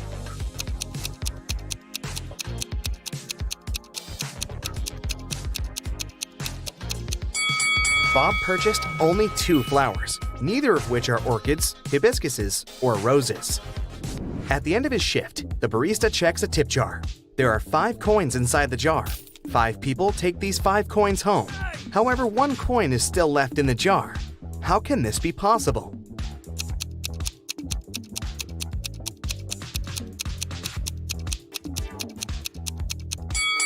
Simple. The last person took the jar along with the coin.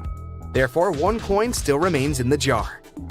3 best friends participate in a bicycle race, but one of them is cheating. Can you guess who?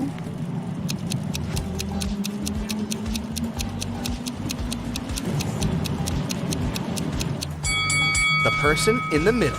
She rides an electric bike. 4 people wake up on a deserted island. In a while, they get really hungry and go for a walk to find some food. Amy finds a bush with berries. Peter finds a closed can of beans. Fred finds this beautiful apple tree. And Nina discovers a hive full of honey. Only one of these options is safe. Can you decide which one?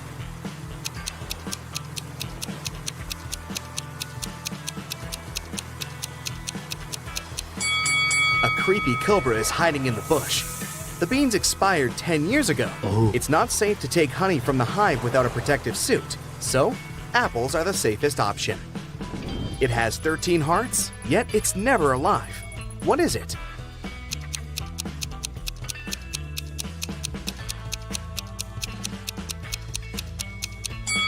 A pack of cards. I have 3 eyes and all are in a straight line. When my red eye opens, everything freezes. What am I?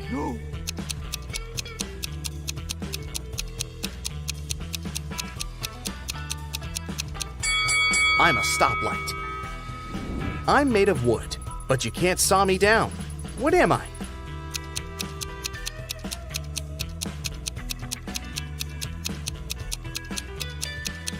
I'm sawdust. Wendy is trapped in a creepy castle. It has only 2 possible exits. The first door leads to a room constructed from magnifying glass. The blazing hot sun instantly fries anyone who enters. And there's a fire-breathing dragon waiting behind the second door. Can you help Wendy escape?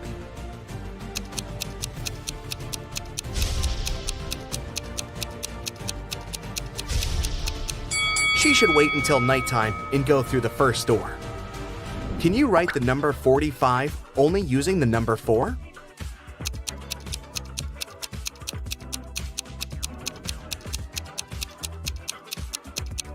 Here's the correct way. Tim lives in an apartment building. He comes home in the evening and finds out that his car is wrecked. He also sees 3 neighbors standing nearby. Tim wants to find out who's guilty, so he questions them. Henry replies, "I was just skating around the block. I didn't touch your car." Will says, "I was playing basketball with my friends." And Shelley replies, "I've spent all day working in the coffee shop on the first floor of our building." Can you spot the liar?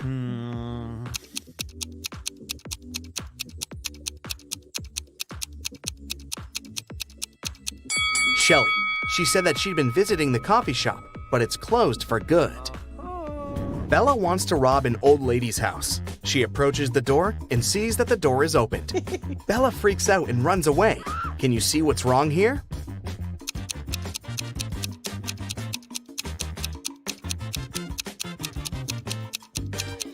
There's no hole for a key. There's a 5-letter word that has 3 consonants, and they are all the same. Also, The word has two different vowels. There's something wrong associated with this word. Can you guess it?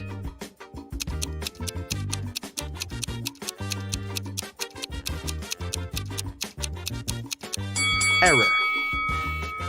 Sam is a restaurant owner. He enters the space, and the waiter whispers to him, "Sir, there's a famous millionaire eating lunch at one of the tables." Sam looks around and sees these four persons. Can you guess who's rich?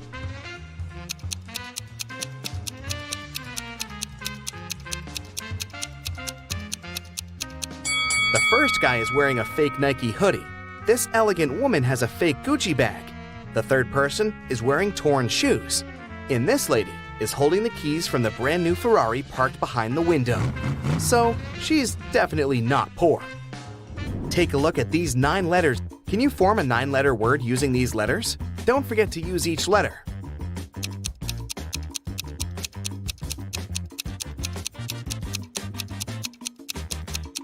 The word is mythology. What has lots of eyes but can't see?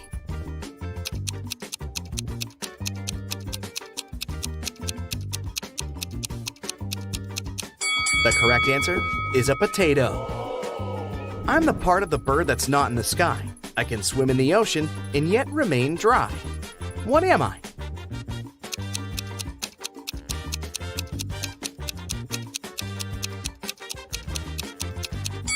I'm a shadow. An electric train is traveling southwest at 95 miles per hour, and the wind is blowing northeast at 95 miles per hour. Can you guess which direction the smoke blows?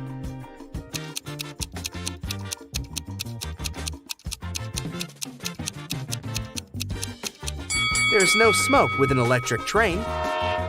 What 5-letter word becomes shorter when you add 2 letters to it?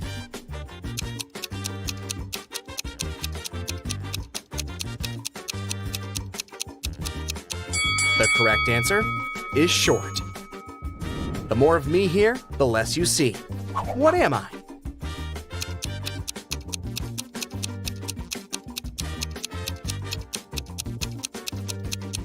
I'm darkness. What building has the most stories?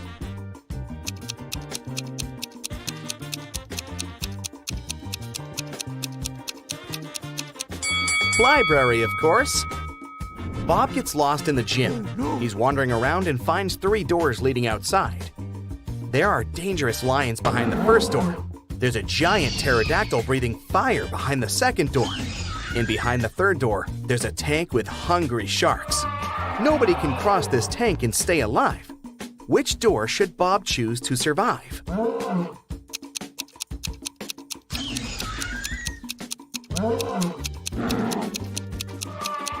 To crack this riddle, Bob should remember that pterodactyls don't breathe fire. That's what dragons do. Also, pterodactyls went extinct many millions of years ago, so Bob should choose the second door. I'm tall when I'm young, and I'm short when I'm old. What am I?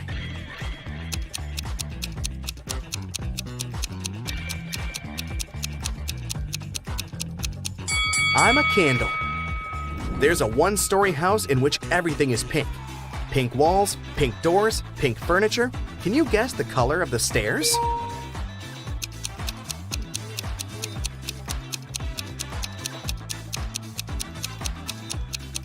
It's a 1-story house. There are no stairs. I'm taken from a mine and shut up in a wooden case, from which I'm never released. And yet I'm used by almost everybody. What am I?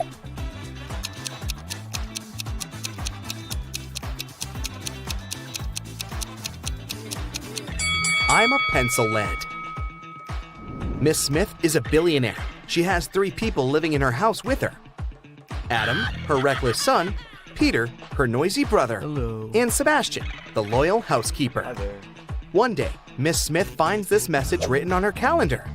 Can you help her spot the betrayer?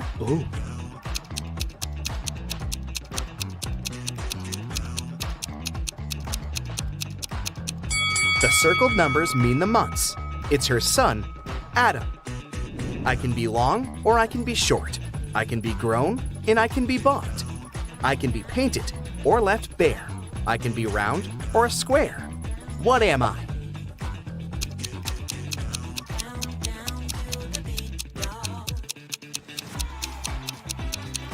I'm your fingernails. Danny is a famous vampire hunter. He gets an invitation to a small town. There's a vampire living in this town, but nobody can catch this dangerous creature. Danny decides to look in the local restaurant. He asks the staff to show him security camera archives to check among the restaurant visitors over the years, and soon identifies the vampire. Who's the vampire?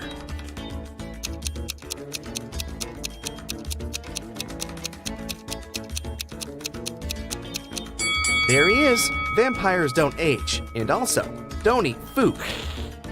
Danny takes a walk around the town and spots another creepy detail. Can you see it too?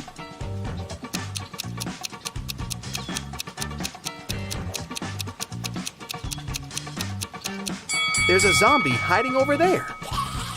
What about this location? Can you spot any zombies here?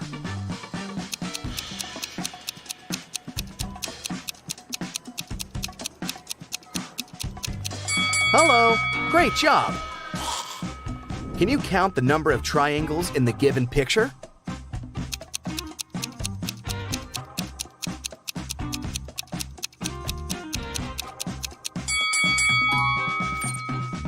What about this picture?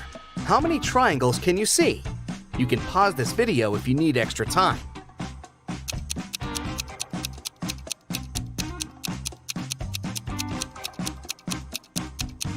There are 104 triangles in this picture. Allison has 2 coins which total 35 cents. If one of the coins isn't a dime, what are the 2 coins Allison has?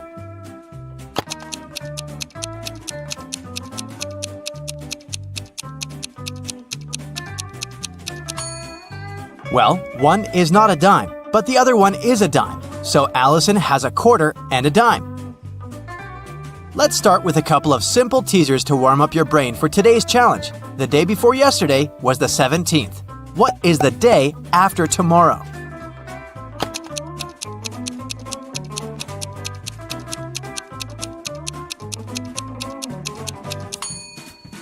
If the day before yesterday was the 17th, it means that today is the 19th. So the day after tomorrow is the 21st.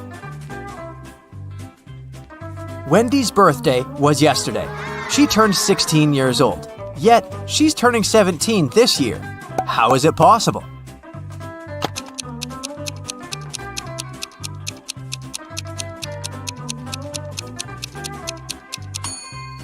Wendy's birthday must be December 31st, and today must be January 1st, already the new year.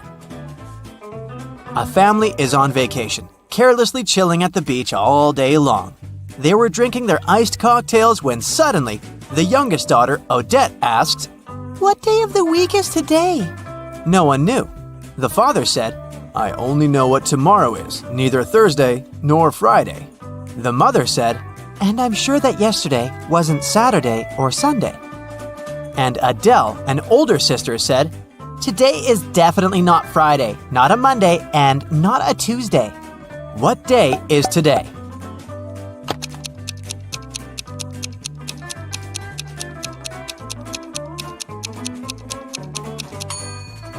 Let's cross out all the impossible days. From Dad, we know that it's not Wednesday and not a Thursday. From Mom, we know that Sunday and Monday are also out. Adele said no to Tuesday and Friday, so it's a Saturday. Avery walked into a room and there were several doors there. On the first door, there was a sign saying, Lion's Den. On the second door, there was a sign saying, Mountaintop. On the third door, there was a sign with just a question mark. Still, Avery knew exactly where the third door was leading. Do you?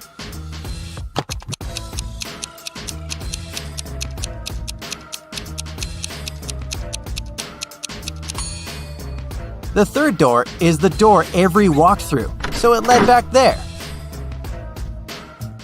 Once upon a time, there was a happy family living in a house in the shape of a dome. There was a mother, a father, their daughter, a chef, a maid, and a puppy named Oliver. One day, mother and father came back home and found out that Oliver had gone missing. They asked who was the last one to walk him, but everyone denied it. The daughter said, "I was reading." The maid said, "I was dusting the corners in the house." The chef said, "I was baking an apple pie." Who is responsible for Oliver's disappearance?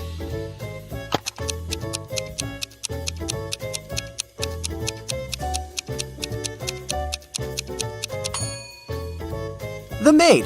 There's no corners in a dome-shaped house. Mrs. Lawrence has 3 daughters, Ava, Bethany, and Chloe. She's about to have another girl. What do you think she'll name her? Riley, Daphne, or Ava?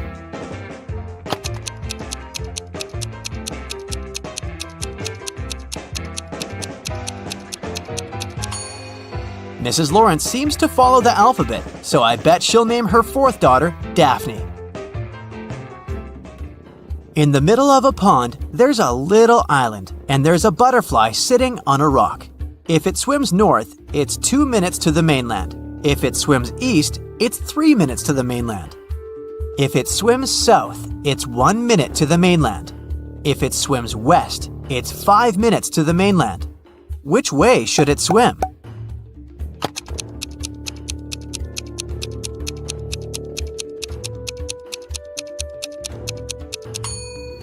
It shouldn't swim either way. Butterflies fly. Once upon a time, an evil witch kidnapped 3 women and turned them into rose bushes. One of the women begged the witch to see her husband before she left him forever. The witch agreed. She took the woman home for the night and returned her to her rosebush state the next morning. The woman had warned her husband, and the husband was following them to rescue his wife. Look at these 3 identical rose bushes. Which one is his wife?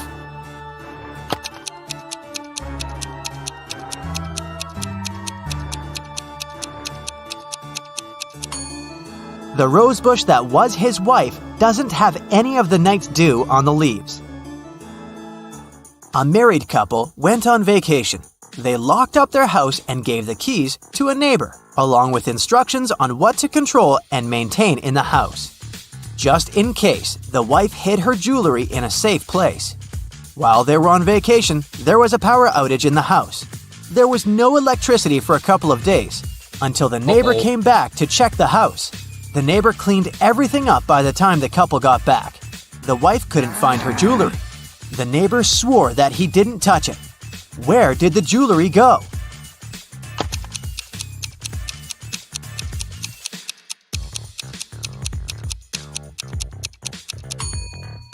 The wife hid them in a freezer. After the power outage, everything melted and the neighbor threw out all the food and jewelry as well by mistake. Now, a tricky question for you. What is the difference between electricity and lighting?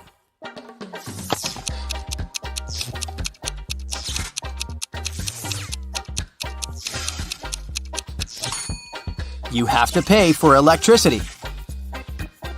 Anna is bilingual. She speaks English and German.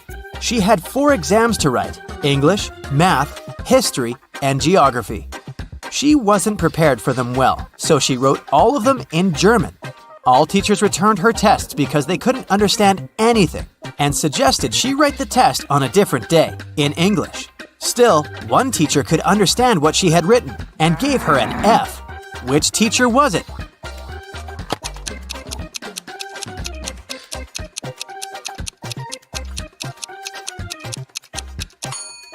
It's the math teacher. Mathematics is all numbers, and they're the same in most languages, so the teacher could understand everything and check the exam. It's an early Monday morning. William and Daniel are both driving to work. Who is not being smart?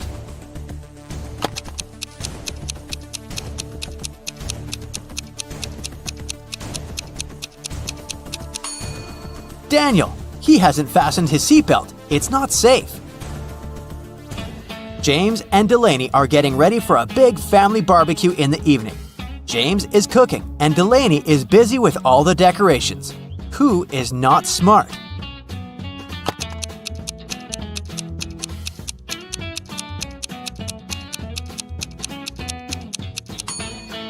James. He's cooking in the direct sun, and there's milk standing right there. it'll go bad very fast. Riley and Tessa are doing house chores. Riley is vacuum cleaning the house and Tessa is outside shoveling the snow. Which one of them is in danger?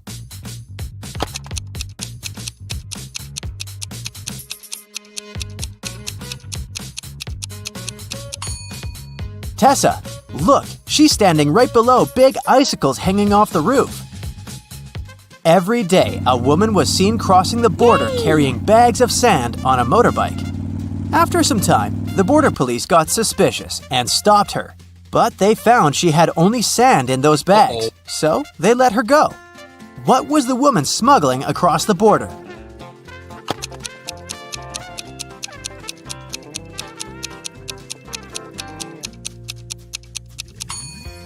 The answer is right in front of their nose. She's been smuggling motorbikes. Jonas lives on a farm. He just bought 7 horses. He's riding one of the horses, leading the rest to his farm. On the way, he's counting the horses he has, but he can only see 6. Problem, he paid for 7. He takes off, walks away, and counts the horses again. 7. Everything is correct. He hops up on a horse and keeps riding home. Midway, he's counting the horses again. 6. What do you think is his problem?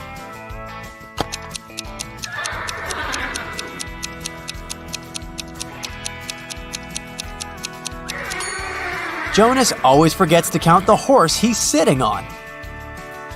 Grace and Hope are twins, and they like to mess with people. Grace lies on Monday, Tuesday, and Wednesday, and Hope lies on Thursday, Friday, and Saturday. One day, you walk up to them and ask what day it is. Both of them say, "Yesterday was one of my lying days." Which day is it?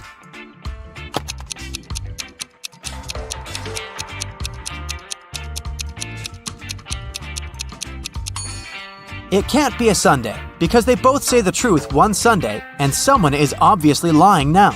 So one of them is lying, and one of them is telling the truth. So it's either the first day Grace lies, or the first day Hope lies. So it's either Monday or Thursday. It can't be Monday because in this case, both would lie saying yesterday was a lying day. So it's Thursday. Grace is telling the truth, and Hope is lying. Ben has an equal number of sisters and brothers, but each sister has twice more brothers as sisters. How many brothers and sisters are there in the family?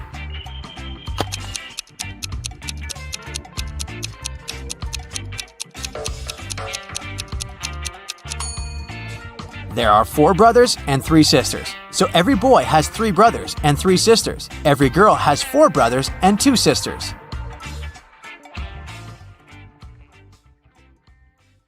The other day, Mike had a dentist appointment. When he came to the dentist's office, he saw 2 doors leading to the rooms. The administrator was away, so Mike decided to find the right room himself. He opened the right door first, and then he checked the left room too. Where was the real dentist?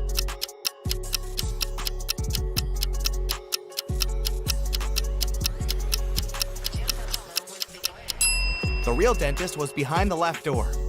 Look, the dentist stands over the chair and holds a dental instrument in his hands. In the chair, there's a teenager who's having his teeth professionally cleaned. But behind the right door, the dentist is holding a tattooing machine. A teen in that room is looking at him with suspicion. Jennifer was exploring some spooky old house, looking for fancy antique things. Some hours later, she got tired and decided to have a quick lunch, which she had packed in the morning. She went to the dining room with a large table and 3 chairs, lit the candles, and was about to take a seat. But all of a sudden, she spotted something weird about most of the chairs in that room. What chair should Jennifer sit on?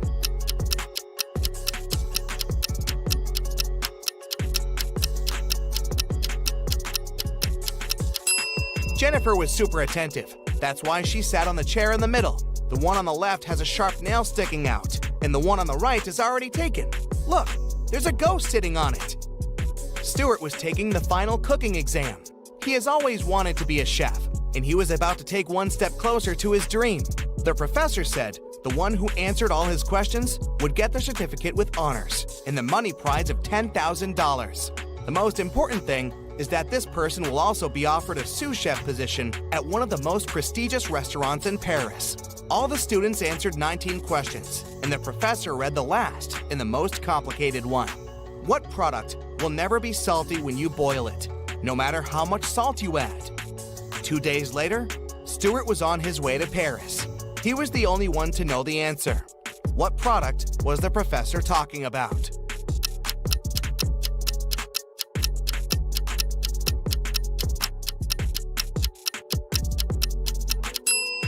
It's an egg in the shell. No matter how much salt there is in the water, the boiled egg won't be salty. Fiona left her husband a shopping list for him to go to the supermarket. These guys are really into riddles, so the list was full of them.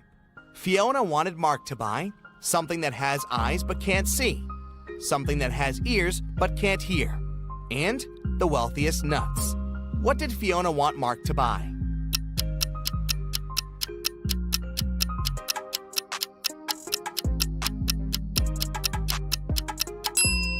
Fiona needed some potatoes, corn, and cashews. Jenny was locked in a room with 15 other people. Each of them could see the entire room and all the people inside without turning their head or body or moving in any other way. To get out of the room, Jenny had to place an orange in such a way that everyone but one person could see it. The girl managed to do it. But how?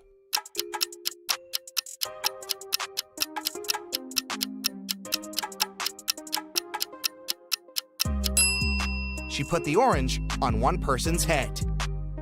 A notorious bad guy caught wealthy businessman Brian and locked him in a room. "I won't let you go until you double the money I'll leave for you." And the criminal put $5,000 on the table. By the time he returned, Brian had already doubled the money. He hadn't left the room or communicated with anyone. Then how did he do it?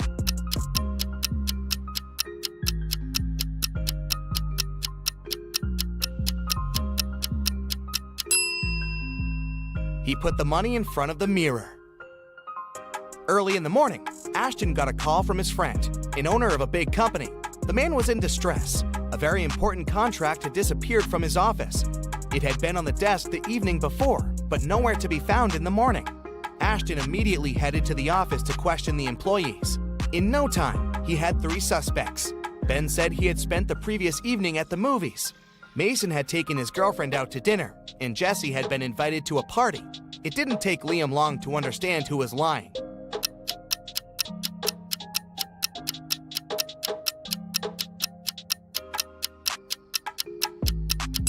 It was Ben. His ticket wasn't torn, so he didn't actually go to the movies. Right before a restaurant was about to open, someone stole all the money from the office. A detective arrived for interrogation. A cook said that he was working hard and didn't have time to walk or gaze around, so he didn't see anything. The security guy said that he was in the bathroom and didn't steal anything. The waiter said he remembered seeing one visitor heading to the office. Somehow he ignored it and didn't stop them. The waiter got arrested for stealing the money. Why?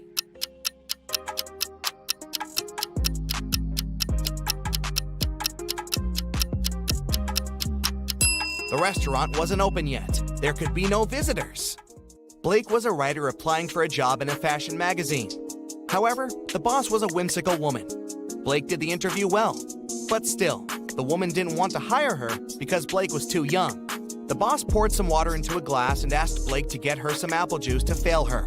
However, there were 2 conditions. She wanted the water in the glass, but didn't want it to mix with the juice. Still, Blake figured out how to do it and got the job. How?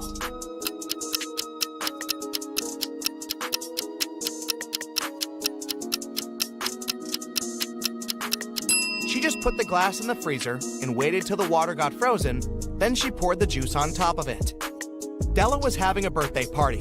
She invited 3 people over and got 3 presents, a pair of heels, a bag of makeup, and golden earrings. However, Eloise didn't like one of the presents.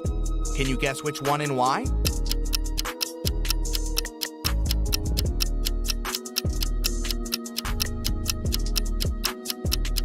She didn't like the golden earrings just because she couldn't wear them. Her ears aren't pierced. Well, maybe she will consider piercing them.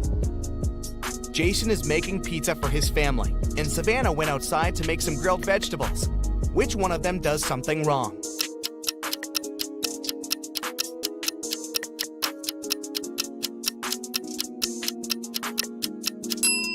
reason. He forgot to turn on the oven.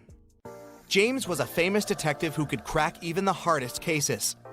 Once, he was investigating a case and found some crucial evidence. The next morning, he woke up in a well. It was old, deep, but luckily not filled with water, but quite dusty. On the flip side, there was no way he could get out to the surface. Suddenly, James saw his main suspect's face at the top of the well. "You won't live long enough to rat me out," the man shouted.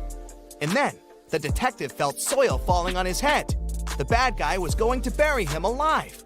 But in an hour, James was already out of the well and running away. How did he manage to get out?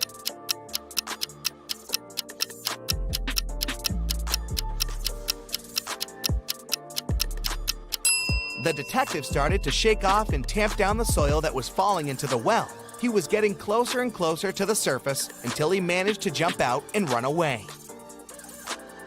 Jane was walking home late. She was pretty tired, so she decided to take a bus. It was midnight, but the bus was packed with people. You get a gut feeling later that there's something wrong with some of these people. Who's a zombie?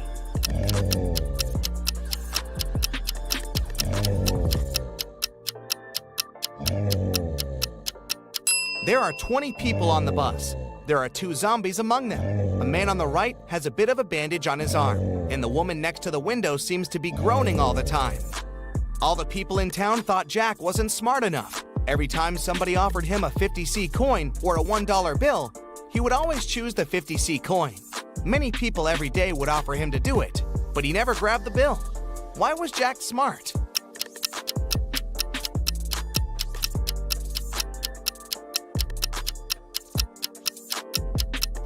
Jack was actually pretty smart because he would get money without doing anything.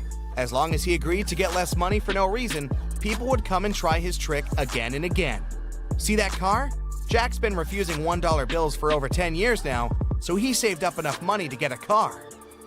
You find yourself in a photo gallery. After looking at the wall, you realize that one of the pictures doesn't belong. You see a raccoon, a llama, a football, and a balloon. Can you tell which is the odd one out? You have 7 seconds to guess.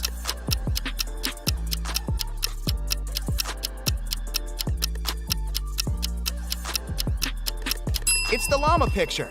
The other 3 objects have 2 double letters in their names, but the llama only has 1 double. And trust me, don't get too close to the llama. They might spit in your face. It's not fun.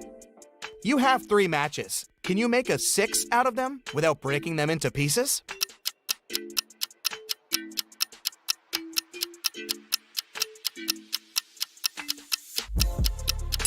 Who said the number 5 has to be a standard 6? The match is made a perfect Roman numeral 3 right from the get-go.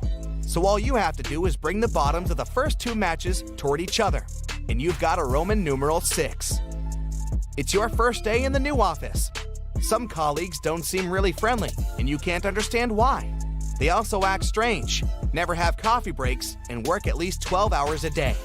A secretary at the reception desk, Lauren, tells that their company hires robots sometimes because they work harder than people and aren't addicted to coffee. She also says to stay away from them and try not to talk to them or even greet them because they can be unpredictable sometimes. It's quite easy to tell who's a robot. Can you guess who's a robot among these 3 people? Anna, Mike, and Lucy?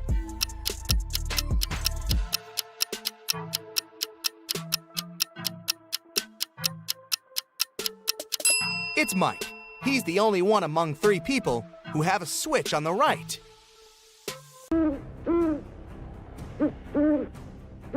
Gemma entered a haunted house to take pictures. But suddenly, someone closed the door and locked her inside. She spent the whole day in total darkness. Then, the lights turned on, and a creepy clown appeared in front of her. "There's a game I want to play with you," he said. The clown offered Gemma 3 bowls of soup. 2 of them are poisoned and 1 is safe. If she chooses the safe one, the clown will set her free. Can you help Gemma to make a wise choice?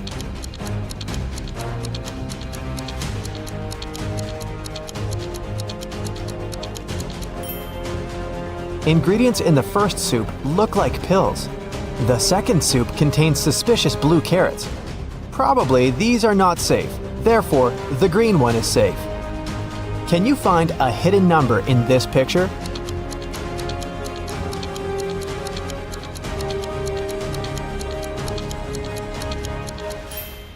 That's right, it's 9175. Can you find a hidden number in this picture?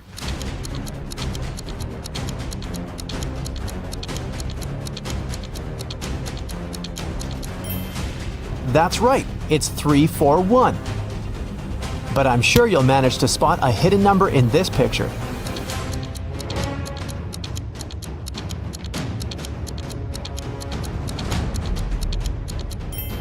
Well done, it's 900. Take a look at this picture. Can you spot the owner of this dog?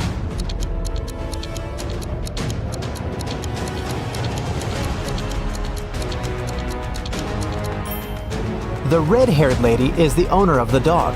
Take a look at the dog's collar. It has a picture of the owner. Paul worked in a large company. He left the office to have lunch one day, but he didn't find his car in the parking lot. He immediately called the police. The police soon found the car and started to chase the criminal. But the criminal left the car and ran to the park. The police caught 3 suspects. Jill said she was jogging in the park. Peter was waiting for his girlfriend. And Amy was walking and enjoying nature. Who stole the car?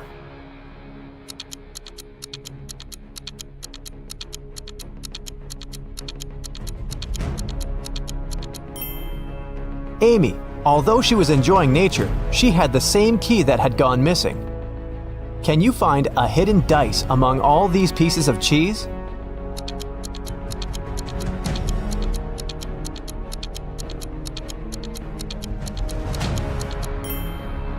It's over here. Although it looks like cheese, you better watch your teeth. Take a look at this pattern. Can you spot an odd detail?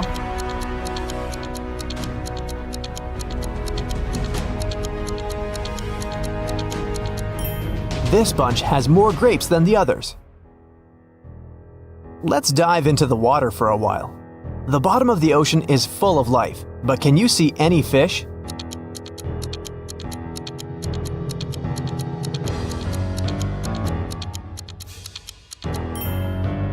It's hiding over here. Here's an eye challenge to read a blurred quote. Can you see this phrase?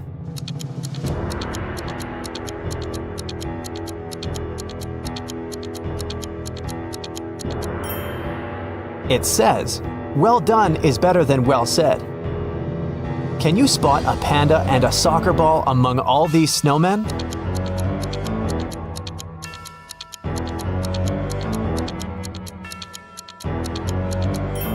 The ball is over here, and the panda is hiding in the right corner. Look at this picture very attentively. Can you see anything dangerous in this picture?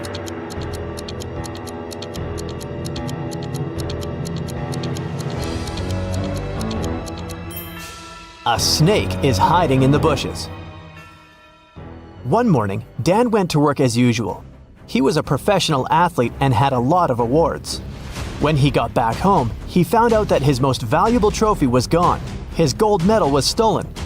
He called the police to report the missing medal. The detective interrogated Bob's neighbor and found 4 suspects: Rick, Tom, Sarah, and Molly.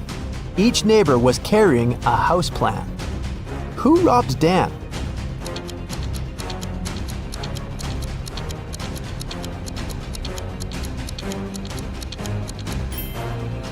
It was Sarah.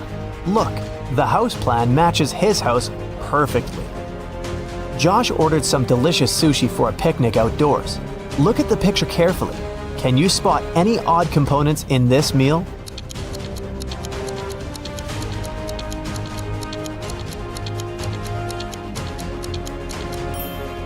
There's a green caterpillar in here. See? It probably fell from a tree. I wouldn't recommend eating that anyway. Someone painted the entire playground in the park with graffiti. The police questioned 3 suspects. The detective didn't tell them what he had suspected them of. He asked one simple question: "What are you doing in this park?" Robert said he was going to the birthday of his friend who lives near the park. Rick was looking for his missing dog, who had run away this morning. And Derek was just having lunch in the park. He didn't see any graffiti artists. Who is suspicious?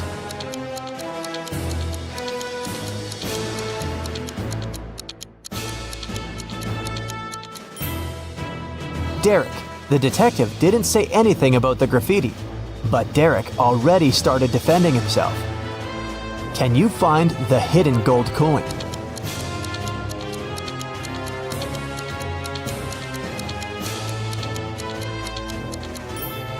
It's over here in the left corner. Look at this pattern very attentively. Can you spot anything odd?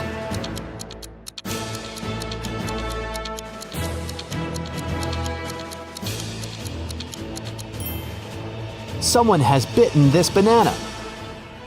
Can you find the right shadow?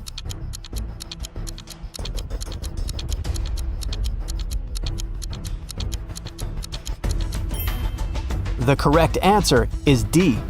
Can you see any numbers on this picture?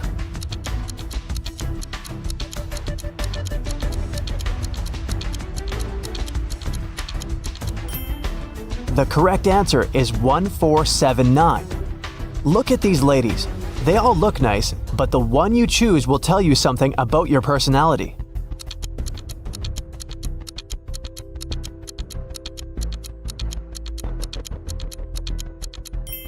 If you choose the first lady, you're very friendly and easygoing. Some people may think you're too naive, but you're just a very sensitive and curious person who sees life as an adventure. If you chose the second lady, you're a very loyal and passionate person. When you're in love, you become invincible. If you chose the third lady, it means you love to have fun and nothing can confuse you or make you feel down. Take a look at this picture. Can you spot a person who's in the safest position?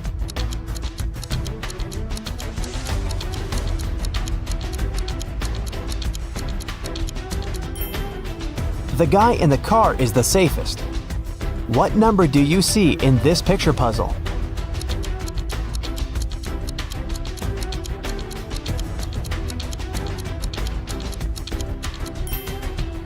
Number 517. Ryan wants to get a job at the museum. He successfully passed the interview, but his employer gave him a final test. Help Ryan determine which portrait is antique.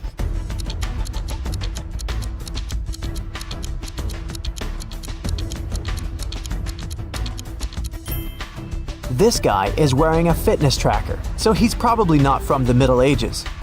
The lady looks very authentic, but take a look at this lamp. Therefore, the portrait of this mysterious old man is original. Good job, Ryan, you're hired. Can you spot a penguin among the toucans?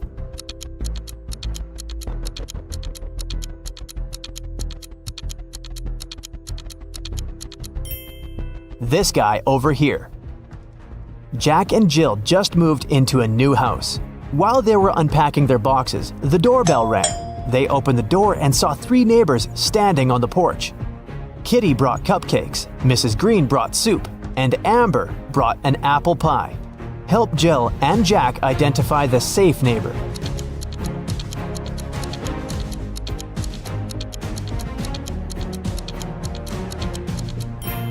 Kitty's cupcakes contain cockroaches. Amber's cake seems to have some pills hidden in the apples. Therefore, Mrs. Green with her strange soup is the most harmless neighbor. Can you find...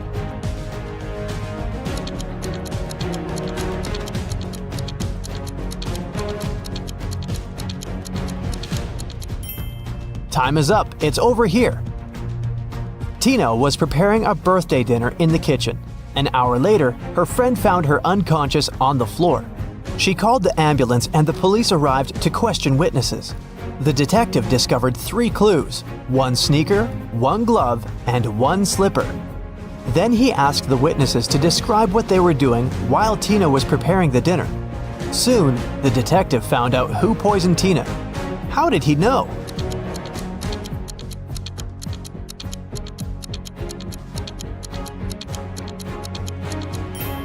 Tina left a left shoe, left glove, and left slipper. She was trying to show that the poisoner was left-handed. What's wrong with this picture?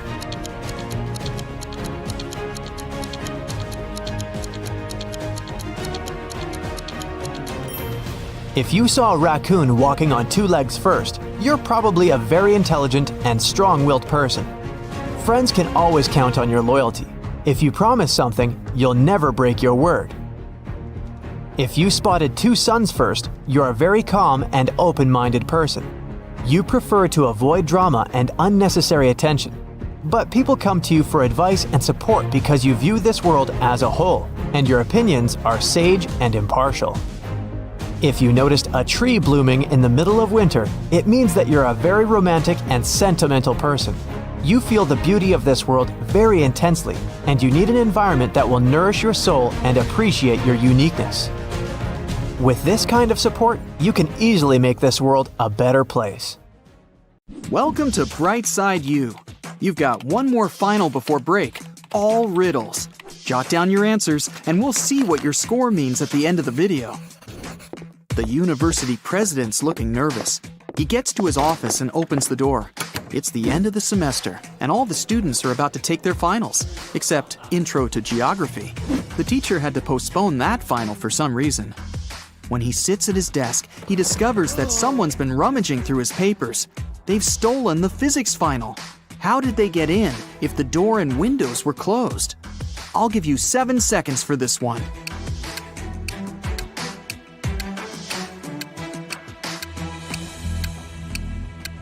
That ventilation panel above the president's desk, it's been moved. Someone crawled all the way through there. Impressive. But who did it? To answer that, you need to solve a bunch of other riddles first. Then maybe you'll figure out the mystery at the end of the video. The president leaves his office and walks down the hall. There's a loud crack, and the power goes out all over the building. Someone must have flipped all the fuses. He heads down to the break room to see what's up. I mean, he's the president after all. Yep, someone's been messing around down here. There's 3 suspects in the room. The cleaner says somebody turned off the generator when he came in to clean. Rachel's a new transfer student. She says she totally got lost and ended up in here by accident.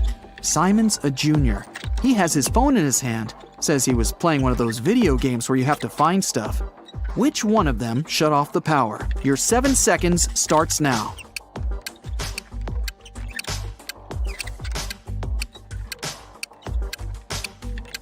It was Rachel. It's the end of the semester. She wouldn't have transferred right before finals. But why did she do it?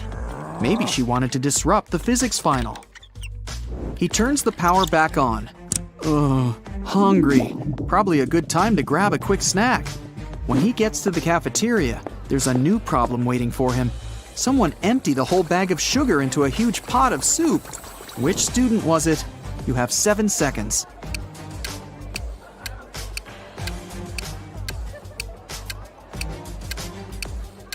All the suspects have bowls of soup in front of them, but one of them doesn't have a spoon, just a fork. He was never going to eat the soup. He knew it would taste disgusting. Just as the president finishes up his sandwich, he gets a text. It's from a professor. He needs help in his office ASAP. In the office are 3 students, standing around and looking guilty. The professor claims one of them graffitied the painting on his wall. Which one did it? You've got 7 seconds to figure it out.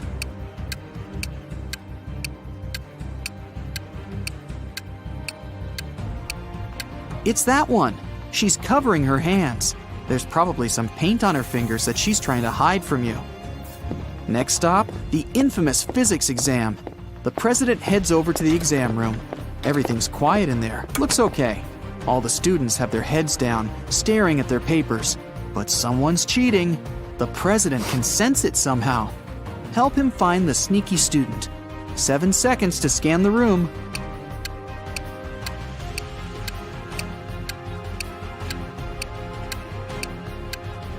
It's the guy with his legs crossed. Clever. He wrote the answers on his calf muscle. But where did he even get those answers? After a brief shakedown, he spills the beans. He got them from a friend. That hassle's over. Time for a coffee and a snack. A big one. But just then, a piercing beep smashes through the silence. The fire alarm! Oh, come on. Students file out of their classrooms, and the entire university has to be evacuated. The students are standing outside, looking at the building. No fire, no smoke even. The president gets a text from the alarm company. The alarm was triggered by a person, not a smoke detector. The president looks around. Time to round up the usual 4 suspects. Matt says he was in the bathroom when the alarm came on. Julia was taking the geography final. Clark and Lex were studying strange green meteorites together in the science lab. Which one of them is lying? You have 7 seconds starting now.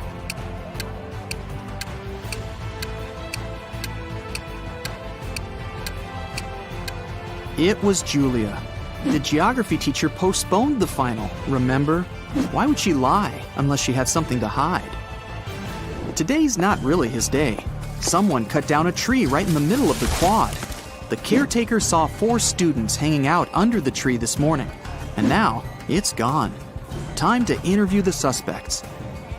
Emily says she's been in the library all day. Loads of people saw her. Sam claims he was in the cafeteria having some soup. Lewis was in the physics final, and Michael says he's been hitting the weights all day, trying to get buff for the beach. Who cut down the tree? Your 7 seconds starts now.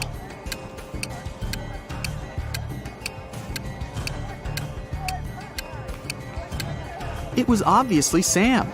He said he was having some soup, but remember, if he had really been in the cafeteria, he would have mentioned the whole sugar thing. Plus, the president was in there and didn't see him. He's lying. On to the biology final. They've got a new teacher who's giving a unique type of final. The president sneaks in the back of the room. The teacher explains that she gave her students ficus seeds at the beginning of the semester. Whoever has the most beautiful ficus plant will get the highest grade. It's time to present the results. The students start to file into the classroom. Half of them are holding pots with beautiful green ficus trees. The other half have pots filled with plain old earth. No leaves, no nothing. The teacher says the students with empty pots all get an A. Why did the teacher do that? Solve this mystery in 7 seconds. Go!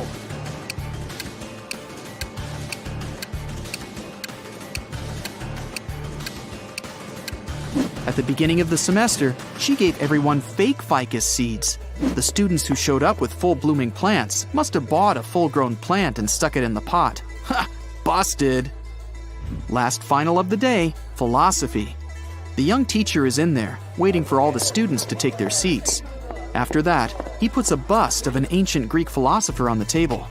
The teacher says, "Write a short essay on the following topic: why this bust doesn't exist." The student with the most convincing argument gets an A, while everyone else gets a C. Huh, tough teacher. After an hour, the students hand in their papers. Most of them filled up the front and back, but one student only wrote 2 words, and she got the A. What did she write? I'll give you 7 seconds to figure it out.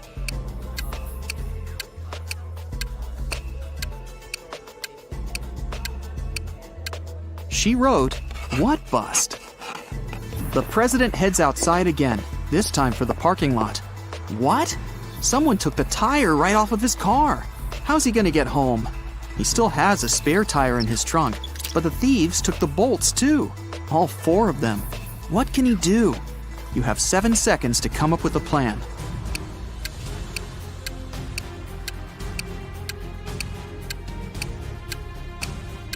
He needs to unscrew one bolt from each of the other 3 tires and attach them to the spare. Each tire now has 3 bolts. That'll be enough to get to the nearest service station. What an intense day. The president's ready to kick back for a few, but he gets another urgent text. There's broken glass all over the quad. Someone broke a window up there. The only 3 people around are a cook, a gardener, and a student. The cook says he's been boiling up a new soup for the last hour, since someone put sugar in the last one. The gardener admits he was up in a tree cutting branches. He saw a student break the glass. The student says he was studying in the library. I'll give you 7 seconds to figure out who's lying.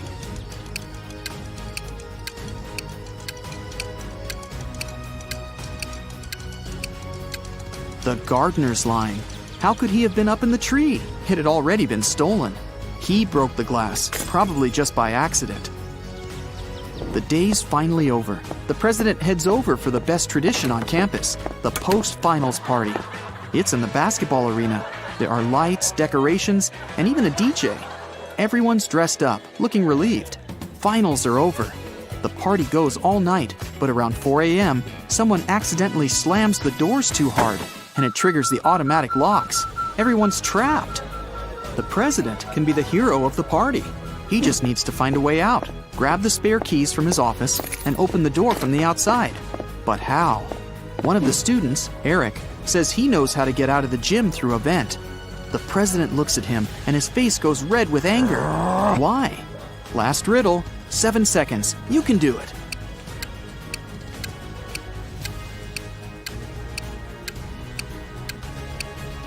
Eric just gave himself away. He's obviously been in the ventilation shafts before, so it was probably him who stole the physics final. How did you do? Count up your correct answers, and let's see how you fared on your final exam. 0 to 3 points. Looks like you'll need to sign up for some classes over break. Keep watching riddle videos. You'll get better in no time. 4 to 7 points. Solid B+, but I'm sure you can do better next time. 8 to 12 points. You nailed that final. Leave your books in your locker and enjoy your well-deserved vacation. Kitty runs a dance show. She arrives in Finland with the 3 best dancers to perform during the Christmas holidays. On the first day of their trip, Kitty was found unconscious in the hotel room. Doctors claim that someone had poisoned her. The police interrogate all the dancers. Kira says, "My colleagues and I left the hotel early in the morning to explore the city, and Kitty stayed in the room for a conference call. I had a date with my online boyfriend, Mikkel." Pam says, "I went to the beach to sunbathe and swim. When I returned, I saw Kitty on the floor." And April says, "I went to the museum alone. Nobody wanted to join me." Who's lying?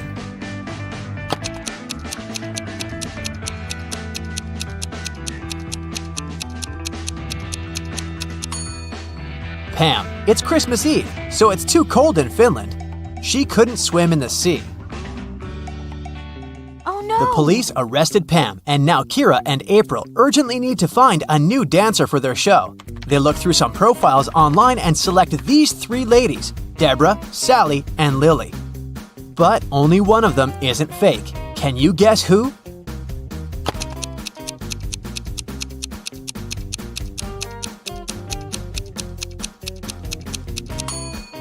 Deborah's profile looks good, but take a closer look at the shadow in her picture. Her head is photoshopped to a different person's body, therefore, she's fake. And according to the 3rd lady's birth date, she hasn't been born yet, so they should choose Sally. April, Kira, and Sally are performing in a music hall, but first, they go to the dressing room to prepare. Suddenly, the local security guard comes in and announces, "Stay where you are! We have to recheck all the luggage! There's a runaway criminal among the actors." Here's the luggage left by 4 guys who are playing Santas. Can you spot the criminal?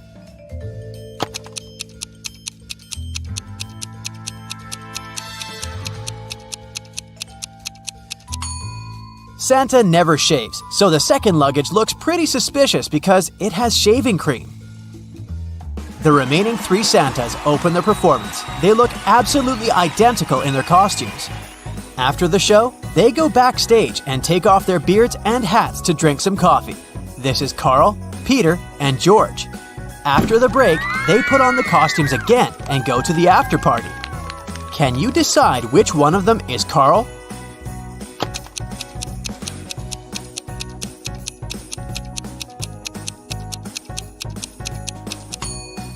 Carl was mixing sugar in his coffee with his left hand. It means that he's left-handed. And this Santa signs an autograph with his left hand. Therefore, he's Carl. After work, Kira and April go to the local parade. Can you help them find a sheep among all these Santas?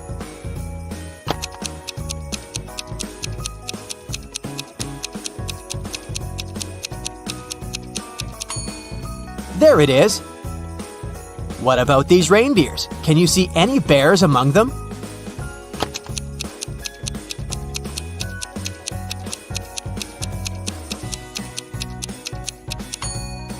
Hello? Kira and April enter a shopping mall and face 4 Santas buying gifts for their families. Meanwhile, the mall security guard receives a call from the police.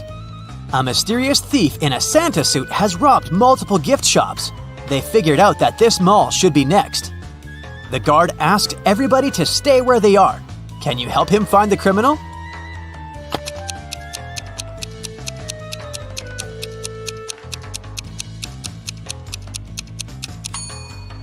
It's the third Santa. He's hiding a couple of crowbars in his bag. Also, his beard and mustache are different from the other Santas. Kira and April decide to throw a party in the hotel room. April decorates the room and sets up the Christmas tree. Meanwhile, Kira cooks dinner and prepares gifts for 3 people: Thomas, Sally, and Mikkel. The guests arrive and the party begins. At some point, they notice that someone has stolen all the gifts. Kira believes it must be one of the guests, so she questions everyone. Every guest makes 2 statements, 1 truth and 1 lie. Thomas says, "I wasn't in the room when it happened. I know Mikkel stole the gifts." Sally says, "Mikkel stole them. I saw it. I already have enough presents." And finally, Mikkel says, "I didn't steal the gifts." Thomas tells the truth. He wasn't in the room. Who stole the Christmas gifts?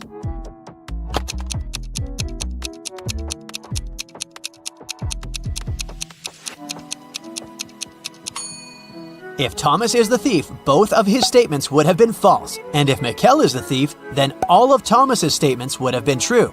Therefore, Sally stole the gifts. Frank is staying in a hotel room next to Kira. The day before Christmas Eve, she knocks on his door to borrow some toothpaste. The door is open, and Frank is lying unconscious on the floor. Later that day, doctors figured out that he was poisoned. Kira questions 3 people. All of them are Frank's roommates. Jeff says, "Today I've had dinner with my girlfriend. I only saw Frank in the morning, and he was feeling great." Thomas says, "We had breakfast with Frank in his room this morning. He was in a great mood." And Ellie says, "I've just returned. I had to buy gifts for my family, so I've been shopping all day." Who poisoned Frank?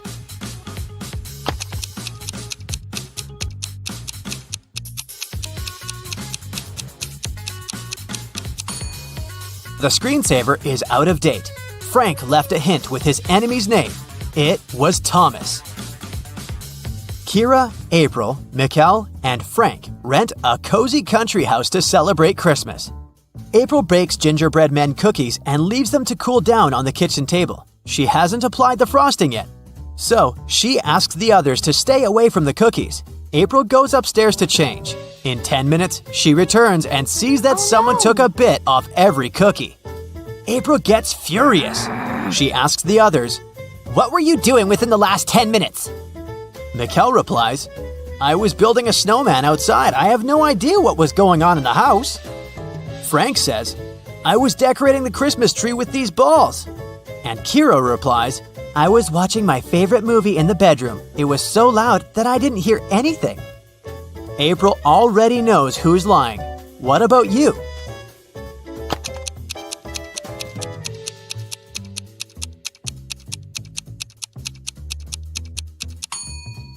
Frank is lying. There's no balls on the tree.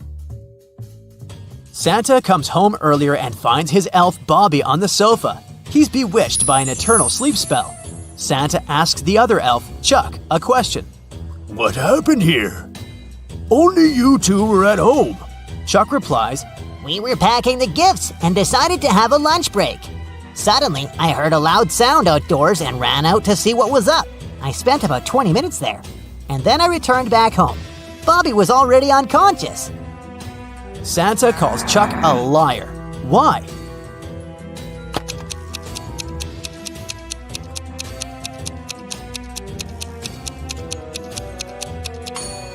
Chuck said he spent 20 minutes outdoors, but the coffee cups are still hot. He bewitched Bobby and staged the scene. Kira comes home to her family's house. She's looking forward to eating the walnut cookies she bought at the airport, but she has to eat them outside because her mother is allergic to all types of nuts. After a while, Kira looks inside her bag and sees that all the cookies are gone. Kira suspects her brothers, so she asks, Who ate my cookies? Dylan replies, I was making apple pie with Mom. Paul says, I was decorating the living room. Kevin says, I was making a sandwich with peanut butter for Mom.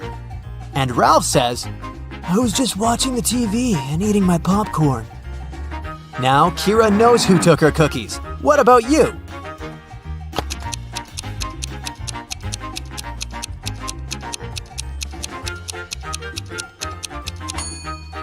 Kevin is lying. They have the same mother, and as we mentioned earlier, she's allergic to all nuts. During the family dinner, Dylan receives an email and begins to cry. Kira asks, What's wrong? Dylan replies, I'm a beginner photographer, and I've sent my best picture to the photo contest. I was expecting to win the first prize, but they disqualified me. Can you figure out why just by looking at this picture?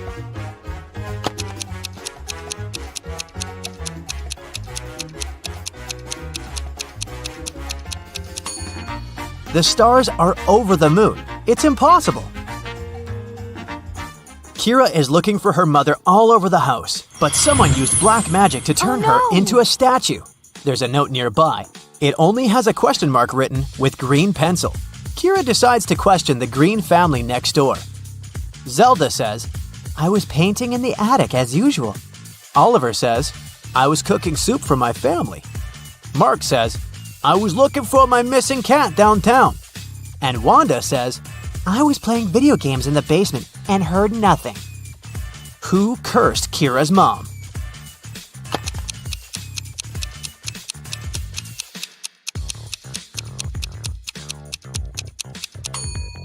The clue literally says, question mark green.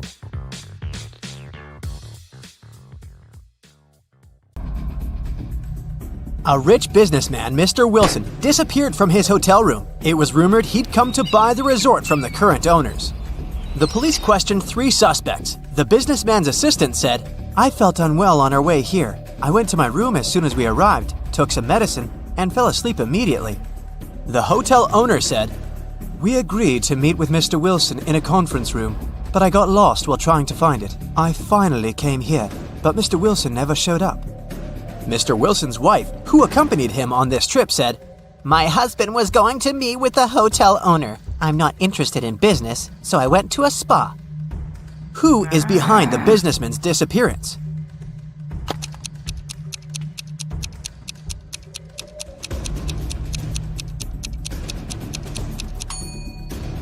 The hotel owner.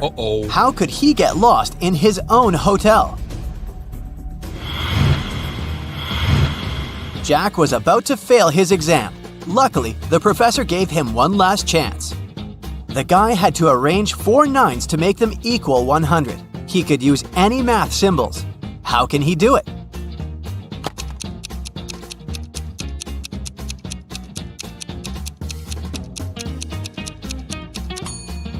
Jack figured out the correct answer pretty fast. 99 plus 9 ninths equals 100.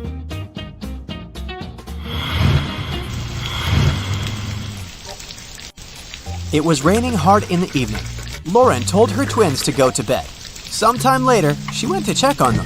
As soon as she opened the door to their room, she realized that one of them had sneaked out without her permission. Look at the room and try to figure out who it was.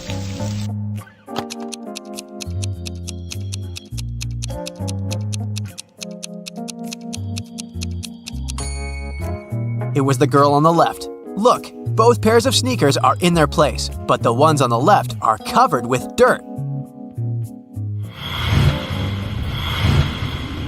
Which of these people is in greater danger? The girl who's walking without a jacket or scarf while it's snowing, or the guy who's wandering through a desert, struggling to walk and all sweaty?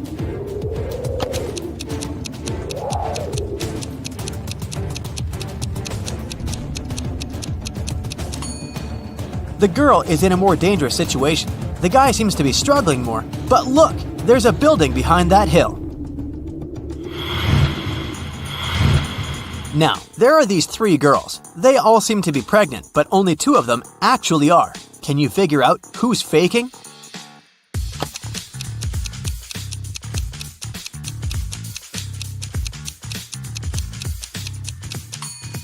The girl wearing a huge sweater. She's hiding something under her sweater and holding it with her hands. Look at these two moms very attentively. What do you think? Which of them is rich?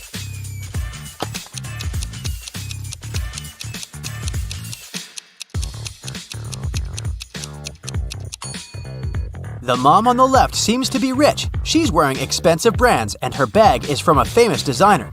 But look at the brand logos. They're fake. Plus, the stroller she has is very simple. The second mom is dressed seemingly modestly, but her stroller is really cool. Look, it has a motor. It must cost a fortune. Now the next riddle to test your logical skills. Look at these two bloggers. Which of them is more popular?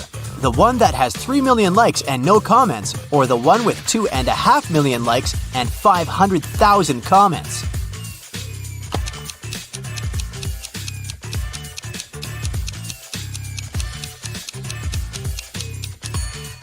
The second blogger is definitely more popular. People are interested not only in watching her content, but also in interacting with her. Christina was dreaming of dating a rich boy from her college. After doing some research, she settled on 3 guys. All of them were nice and interested in her, but the girl needed the richest.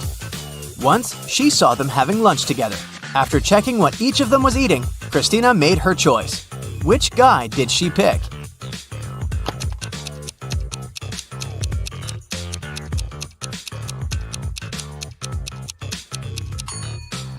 The guy who's eating seafood and avocado. These products are most expensive. You're given 8 eggs. You need to break 2, cook 2, and eat 2. How many eggs will you have in the end?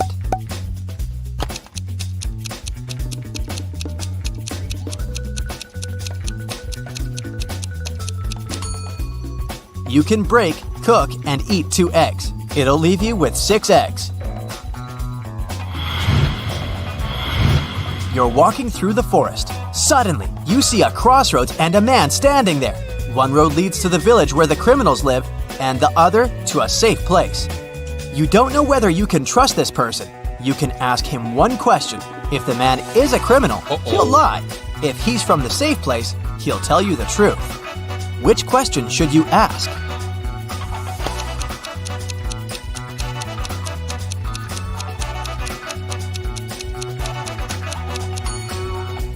Where is your village? If the person is innocent, he'll send you to the safe place. And if he's a criminal, he'll lie and point towards the safe place too. 1 out of the 9 identical balls is heavier than the others.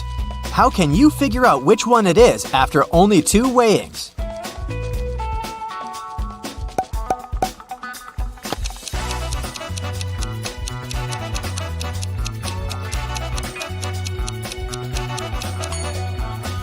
You should divide all the balls into 3 groups and weigh 2 of them. That's how you can figure out which group contains the heavy ball.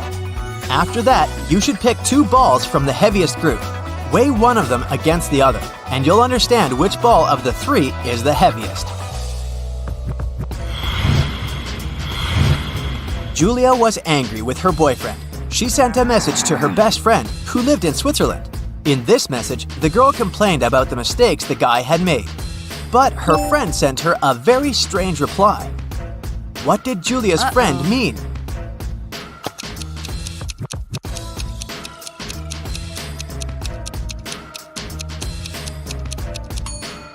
She wanted to say that Julia should forgive and forget.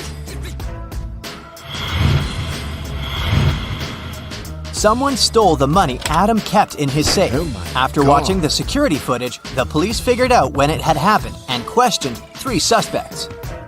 Julia said she'd gone to bed at 10 p.m. and fallen asleep right away. Parker told the detective he'd been watching TV from 11:25 p.m. to 2:15 a.m. And Aiden said he'd been with his friends, playing computer games all night. The police immediately arrested the thief. Who was it?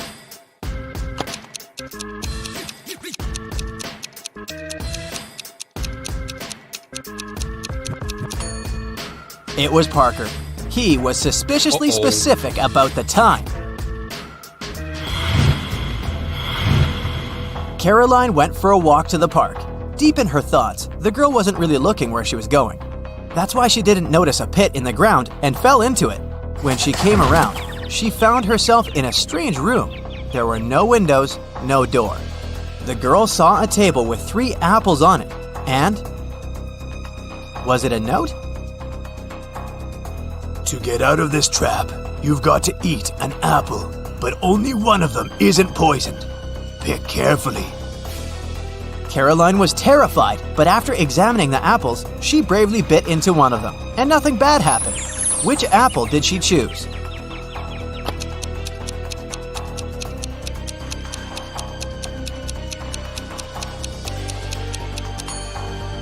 The girl chose the apple with a worm peeking out of it. If it could eat the fruit, a human probably could too. Ethan put a coin into an empty bottle and plugged it tightly with a cork. Then, he told his friend he'd remove the coin without breaking the bottle or taking out the cork. And he did it. How?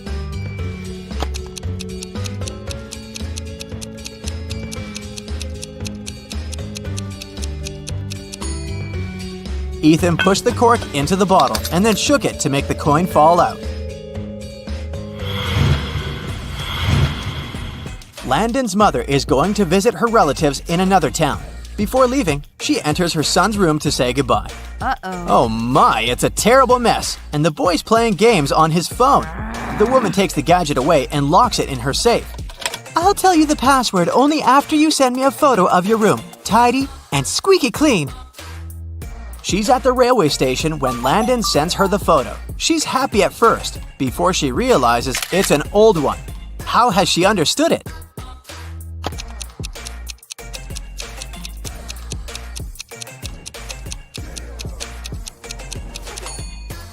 The date on the departure board at the station is December 20th, 2020, but it's July 5th, 2019 on the calendar in Landon's room.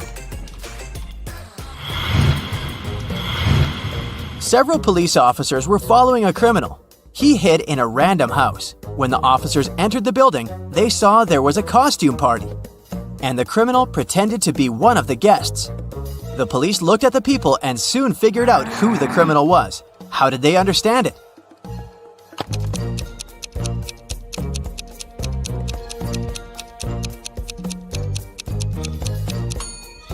It's the man in the black cape. Unlike other partygoers, he seems to throw on everything he had at hand. Iron Man's helmet, Batman's cape, and Hulk's pants.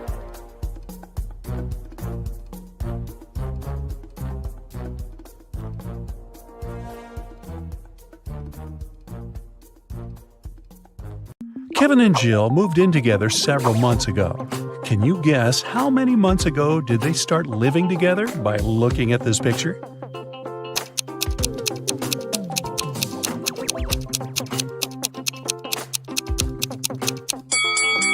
There's a cleaning schedule hanging on the fridge. It has colored stickers with their names. They've been keeping this schedule for 5 months already. Therefore, they moved in together 5 months ago. New Year was coming, and Kevin invited Jill to spend the holidays in his parents' house.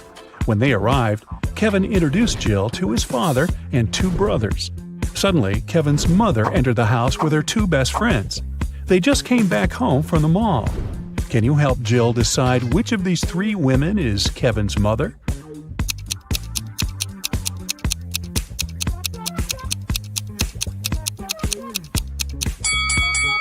The third woman. The mole on her face is identical to Kevin's. Also, she's the only natural blonde among these women. Although the other 2 ladies also have blonde hair, their roots are dark. Kevin gave Jill a tour around the house. He offered her to play a game and guess on the second floor. She was supposed to guess which of the 3 bedrooms was Kevin's room where he lived with his parents. Have you guessed?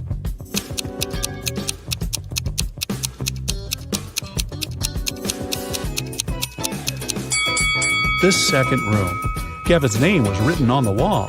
Although the graffiti was covered with paint, it could still be seen through.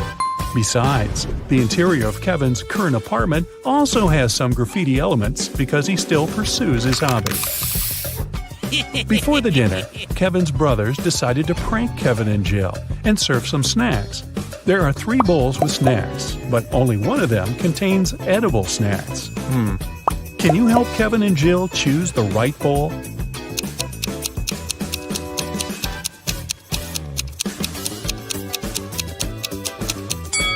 The first bowl has spiders in it. The second bowl doesn't only contain chips, but also Lego parts. And there's a couple of dirty socks inside the third bowl. Therefore, the safest option is bowl number 2. They just need to be careful not to eat Lego parts. During the dinner, Kevin's mother has been asking Jill embarrassing questions. Jill told her 4 facts about herself. She graduated from college with honors. She doesn't have any tattoos. Jill and Kevin met each other online. Her favorite color is blue. But only 3 facts are true. Which one is false?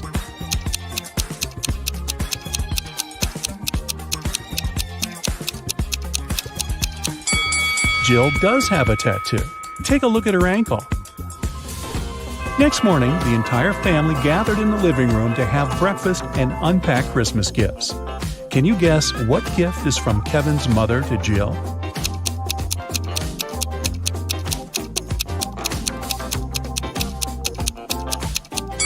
This blue box. It's the only gift wrapped in a different color than others. Kevin's mother probably learned that Jill would come over after having wrapped all the gifts for her family. Besides, Jill mentioned that she loved blue color. Kevin and Jill went hiking nearby Kevin's hometown. It started to snow, and they decided to spend a romantic night in the woods. They rented a lovely cabin. Next morning, Jill got out of the bed and saw that their backpacks had disappeared. Hey! Take a look at this picture. Can you guess who stole their stuff?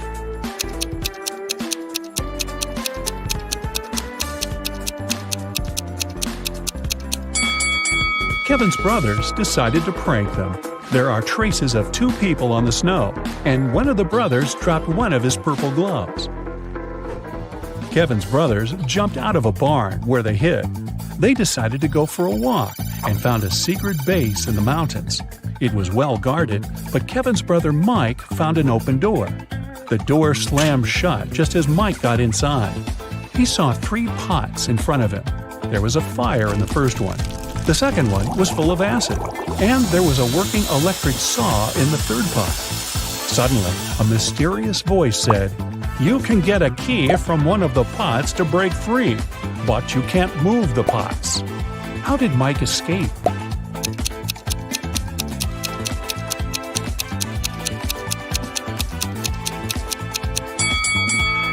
He pulled icicles from the ceiling and threw them into the first pot. The icicles melted and put the fire out. The guys continued their journey. Soon after, they decided to stop and have a quick snack. Kevin's second brother, Andy, spotted a cave. As soon as he entered the cave, the way out disappeared.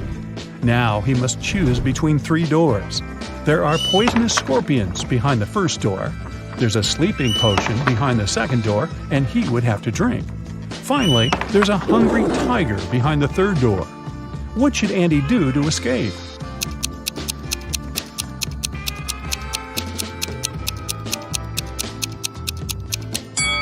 He should grab the sleeping potion, pour it over his sandwich, and throw the food at the hungry tiger. When the tiger falls asleep, he'll be able to escape through the third door. Jill, Kevin, Andy, and Mike headed home when they noticed cougars moving toward them. The guys started running away and saw a tunnel. It was very dark and scary.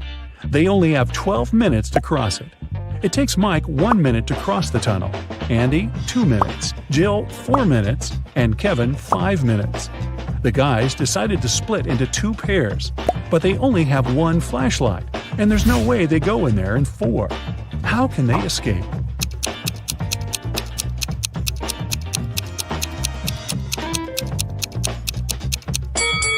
Andy and Mike should walk through the tunnel with the flashlight in 2 minutes. Then Mike returns. They still have 9 minutes. Kevin and Jill run through the tunnel with the flashlight and give it to Andy. It will take another 5 minutes. Then Andy should run to Mike, and they will escape together with the remaining 2 minutes. Kevin and Jill returned home, but the adventure continued. Someone robbed their apartment yesterday. They called the police and questioned the neighbors. Dan said that he had spent all holidays at work and didn't come home at all. Vicky was wearing headphones because she was making music, so she couldn't hear any suspicious sounds. And Emily spent the holidays at her sister's place because construction workers had to finish renovations in her apartment. Who is lying?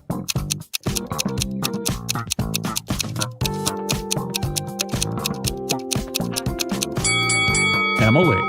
If they finished renovations, why is her apartment a giant mess? 2 years later, Kevin and Jill decided to get married. On the wedding day, Kevin noticed that Jill had forgotten her wedding necklace in his bag. He went to her dressing room to get the jewelry, but when he got there, he saw 3 identical Jills wearing identical dresses. Jill's father is a scientist. He decided to test Kevin's feelings before the wedding and made 2 clones of his daughter. Help Kevin find his real bride.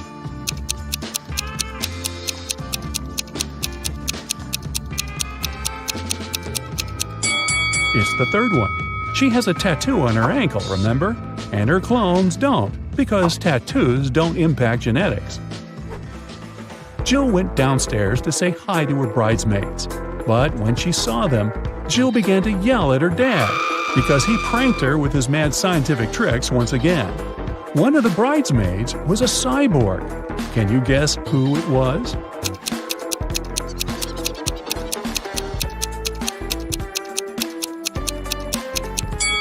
This elegant lady over here. What is she doing with her head? Kevin's mother was responsible for the wedding banquet. But when she entered the kitchen and saw the food served by the catering company, she got very upset. She called the company's office and started to yell at the manager, telling them to fix the disaster immediately. Can you guess what made her so upset?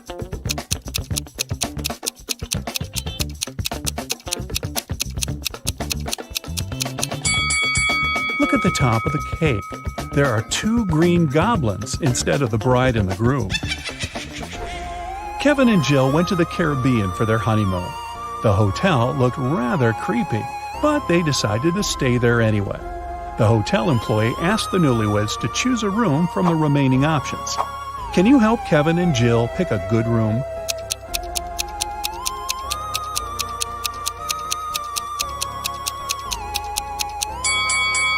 There were weird stains on linen in the first room. There's a spider web on the chandelier in the second room. And the third one looks pretty good. Jill decided to chill in the swimming pool. On her way to the dressing room, she noticed a TV in the hall and heard some breaking news. Someone spotted a zombie in town.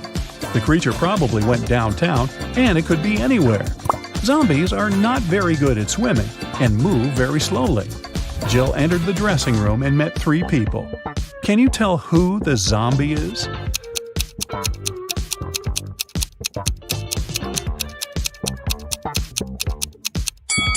There's a bandage on this woman's leg. No one would go to a swimming pool if they had cuts or stretches unless they're a zombie.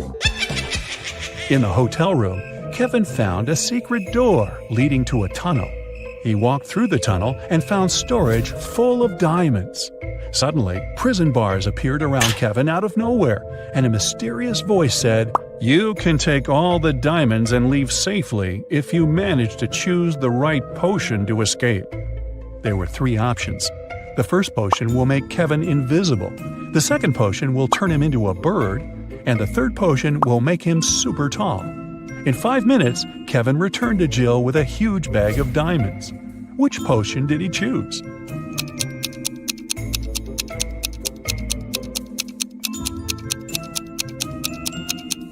The second one. He turned into a small bird that flew through the bars. The next morning, Jill woke up stuck on a small, flat, deserted island. It raised up 40 feet, and all around the base are jagged rocks and shark-infested waters. The island was covered in a dry, flammable vegetation. Suddenly, lightning struck the easternmost point of the island, and a huge fire started. The wind made the fire burn in a perfectly straight line across the island, with no gaps in the fire line. The fire was burning quite intensely, and she couldn't vault it or put it out. Jill cannot jump or traverse the rocks, and the wind won't change direction. How can she survive?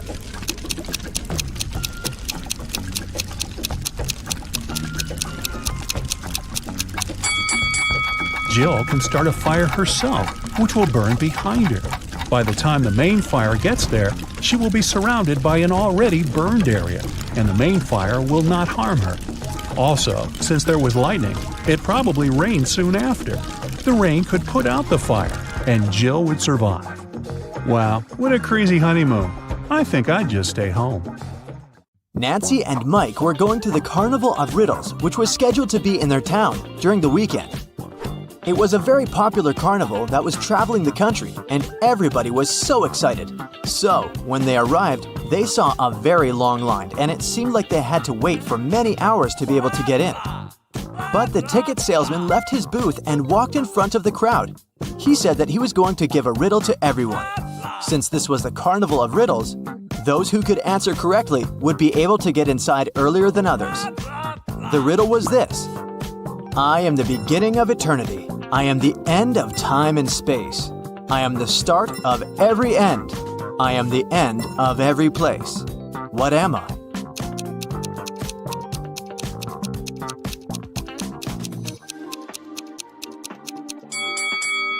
The answer is the letter E. Nancy and Mike were so happy that they knew the answer and didn't have to wait to get in. But even though they were able to move in front of the line, they still had to pay for the tickets. But they were so expensive. The salesman offered them another riddle. If they could answer it, he would give them a 50% discount. I have an X number of candy apples. If I count them by threes, the remainder is 2. If I count them by fives, the remainder is 3. If I count them by sevens, the remainder is 2. How many candy apples do I have? Mike was kind of a genius, so he knew the answer immediately. Do you?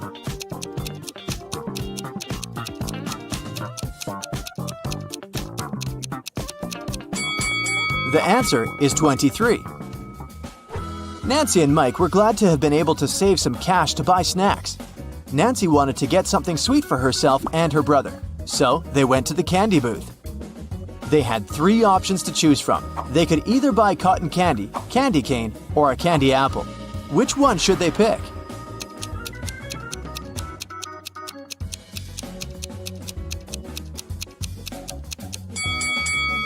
Take a closer look at the cotton candy. There's a teeny tiny spider stuck inside. Yikes! And did you notice that little apple worm inside the candy apple? That's never good. So, they should buy the candy cane. Before leaving the candy booth, Mike wanted to get a gumball too. However, when he inserted his coin into the gumball vending machine, he realized that something was strange. Hey! Do you see it too?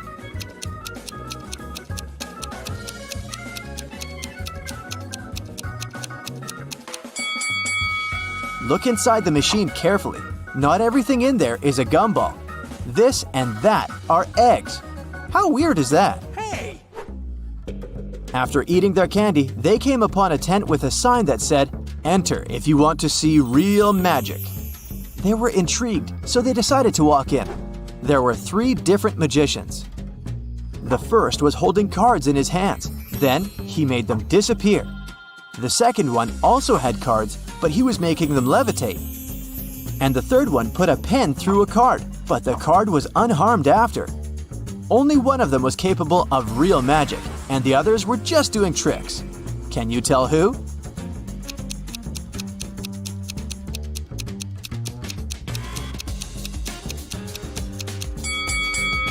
Take a closer look at the first magician's sleeves.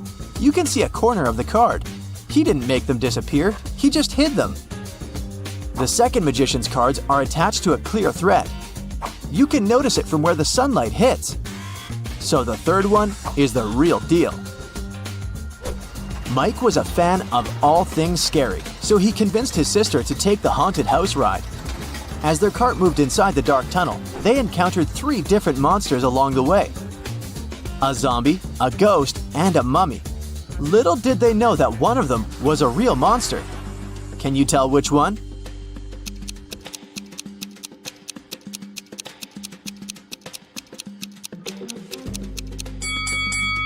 Take a look at the zombie. Its makeup is kind of melting, which means that it must be an actor. As for the mummy, look at his ankle. His skin slightly shows under all that mummy gauze. So he must be a dressed-up actor as well. That makes the ghost the real monster. So creepy. Nancy didn't enjoy the haunted house ride.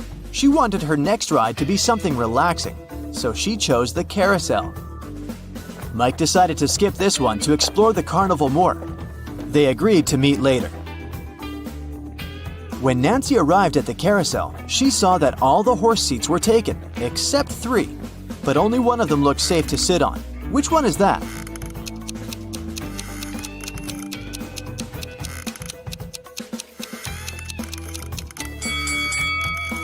The second horse mount is cracked. It's not wise to pick that one.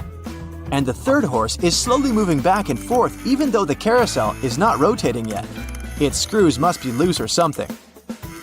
So she should choose the first one. It's the cutest one anyway.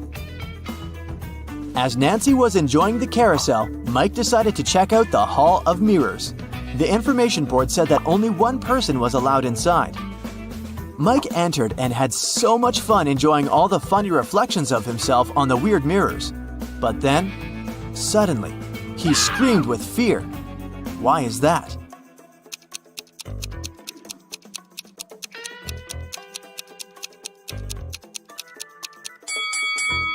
Take a closer look at the mirror reflections. One of them doesn't belong to Mike, so he is apparently not the only one inside, even though the sign said he would be.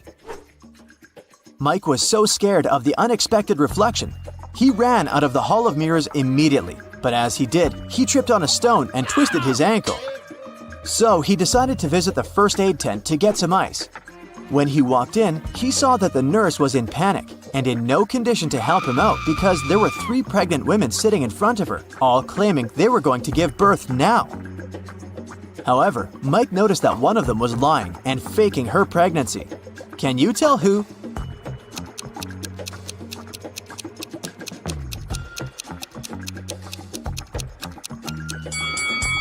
Girl number 3 is clearly the liar. Take a look at the ultrasound picture in her hand. It has the first girl's name on it. She must have stolen it from her, so she's only pretending to be pregnant. Once the real pregnant ladies left for the hospital, Mike was able to get some ice for his ankle and went to meet his sister. At that moment, they heard an announcement coming from the stage. Ladies and gentlemen, gather up to see the strongest man alive. Don't believe me? I'm not lying. Here he comes. See him with your own eyes. Nancy and Mike wanted to see who this man was, so they joined the crowd. A muscular-looking man entered the stage. He said, I will prove to you how strong I am by breaking this thing with my bare hands. But first, you have to guess what it is. Here is my riddle to you. There was a greenhouse. Inside the greenhouse, there was a white house. Inside the white house, there was a red house. Inside the red house, there were lots of little ones. Nancy knew the answer, so she yelled it out. Can you guess?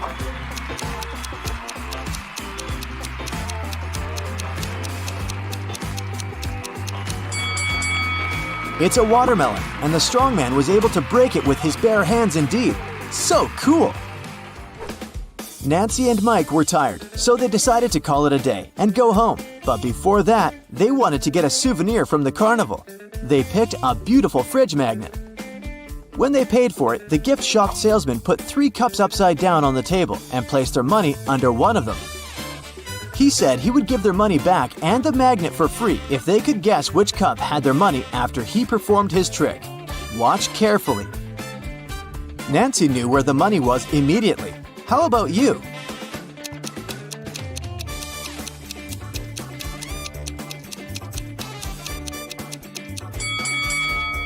It's here. You thought it was under this one, right? Watch it in slow motion again. Do you see the salesman putting the money under that one with a quick hand movement? Nancy noticed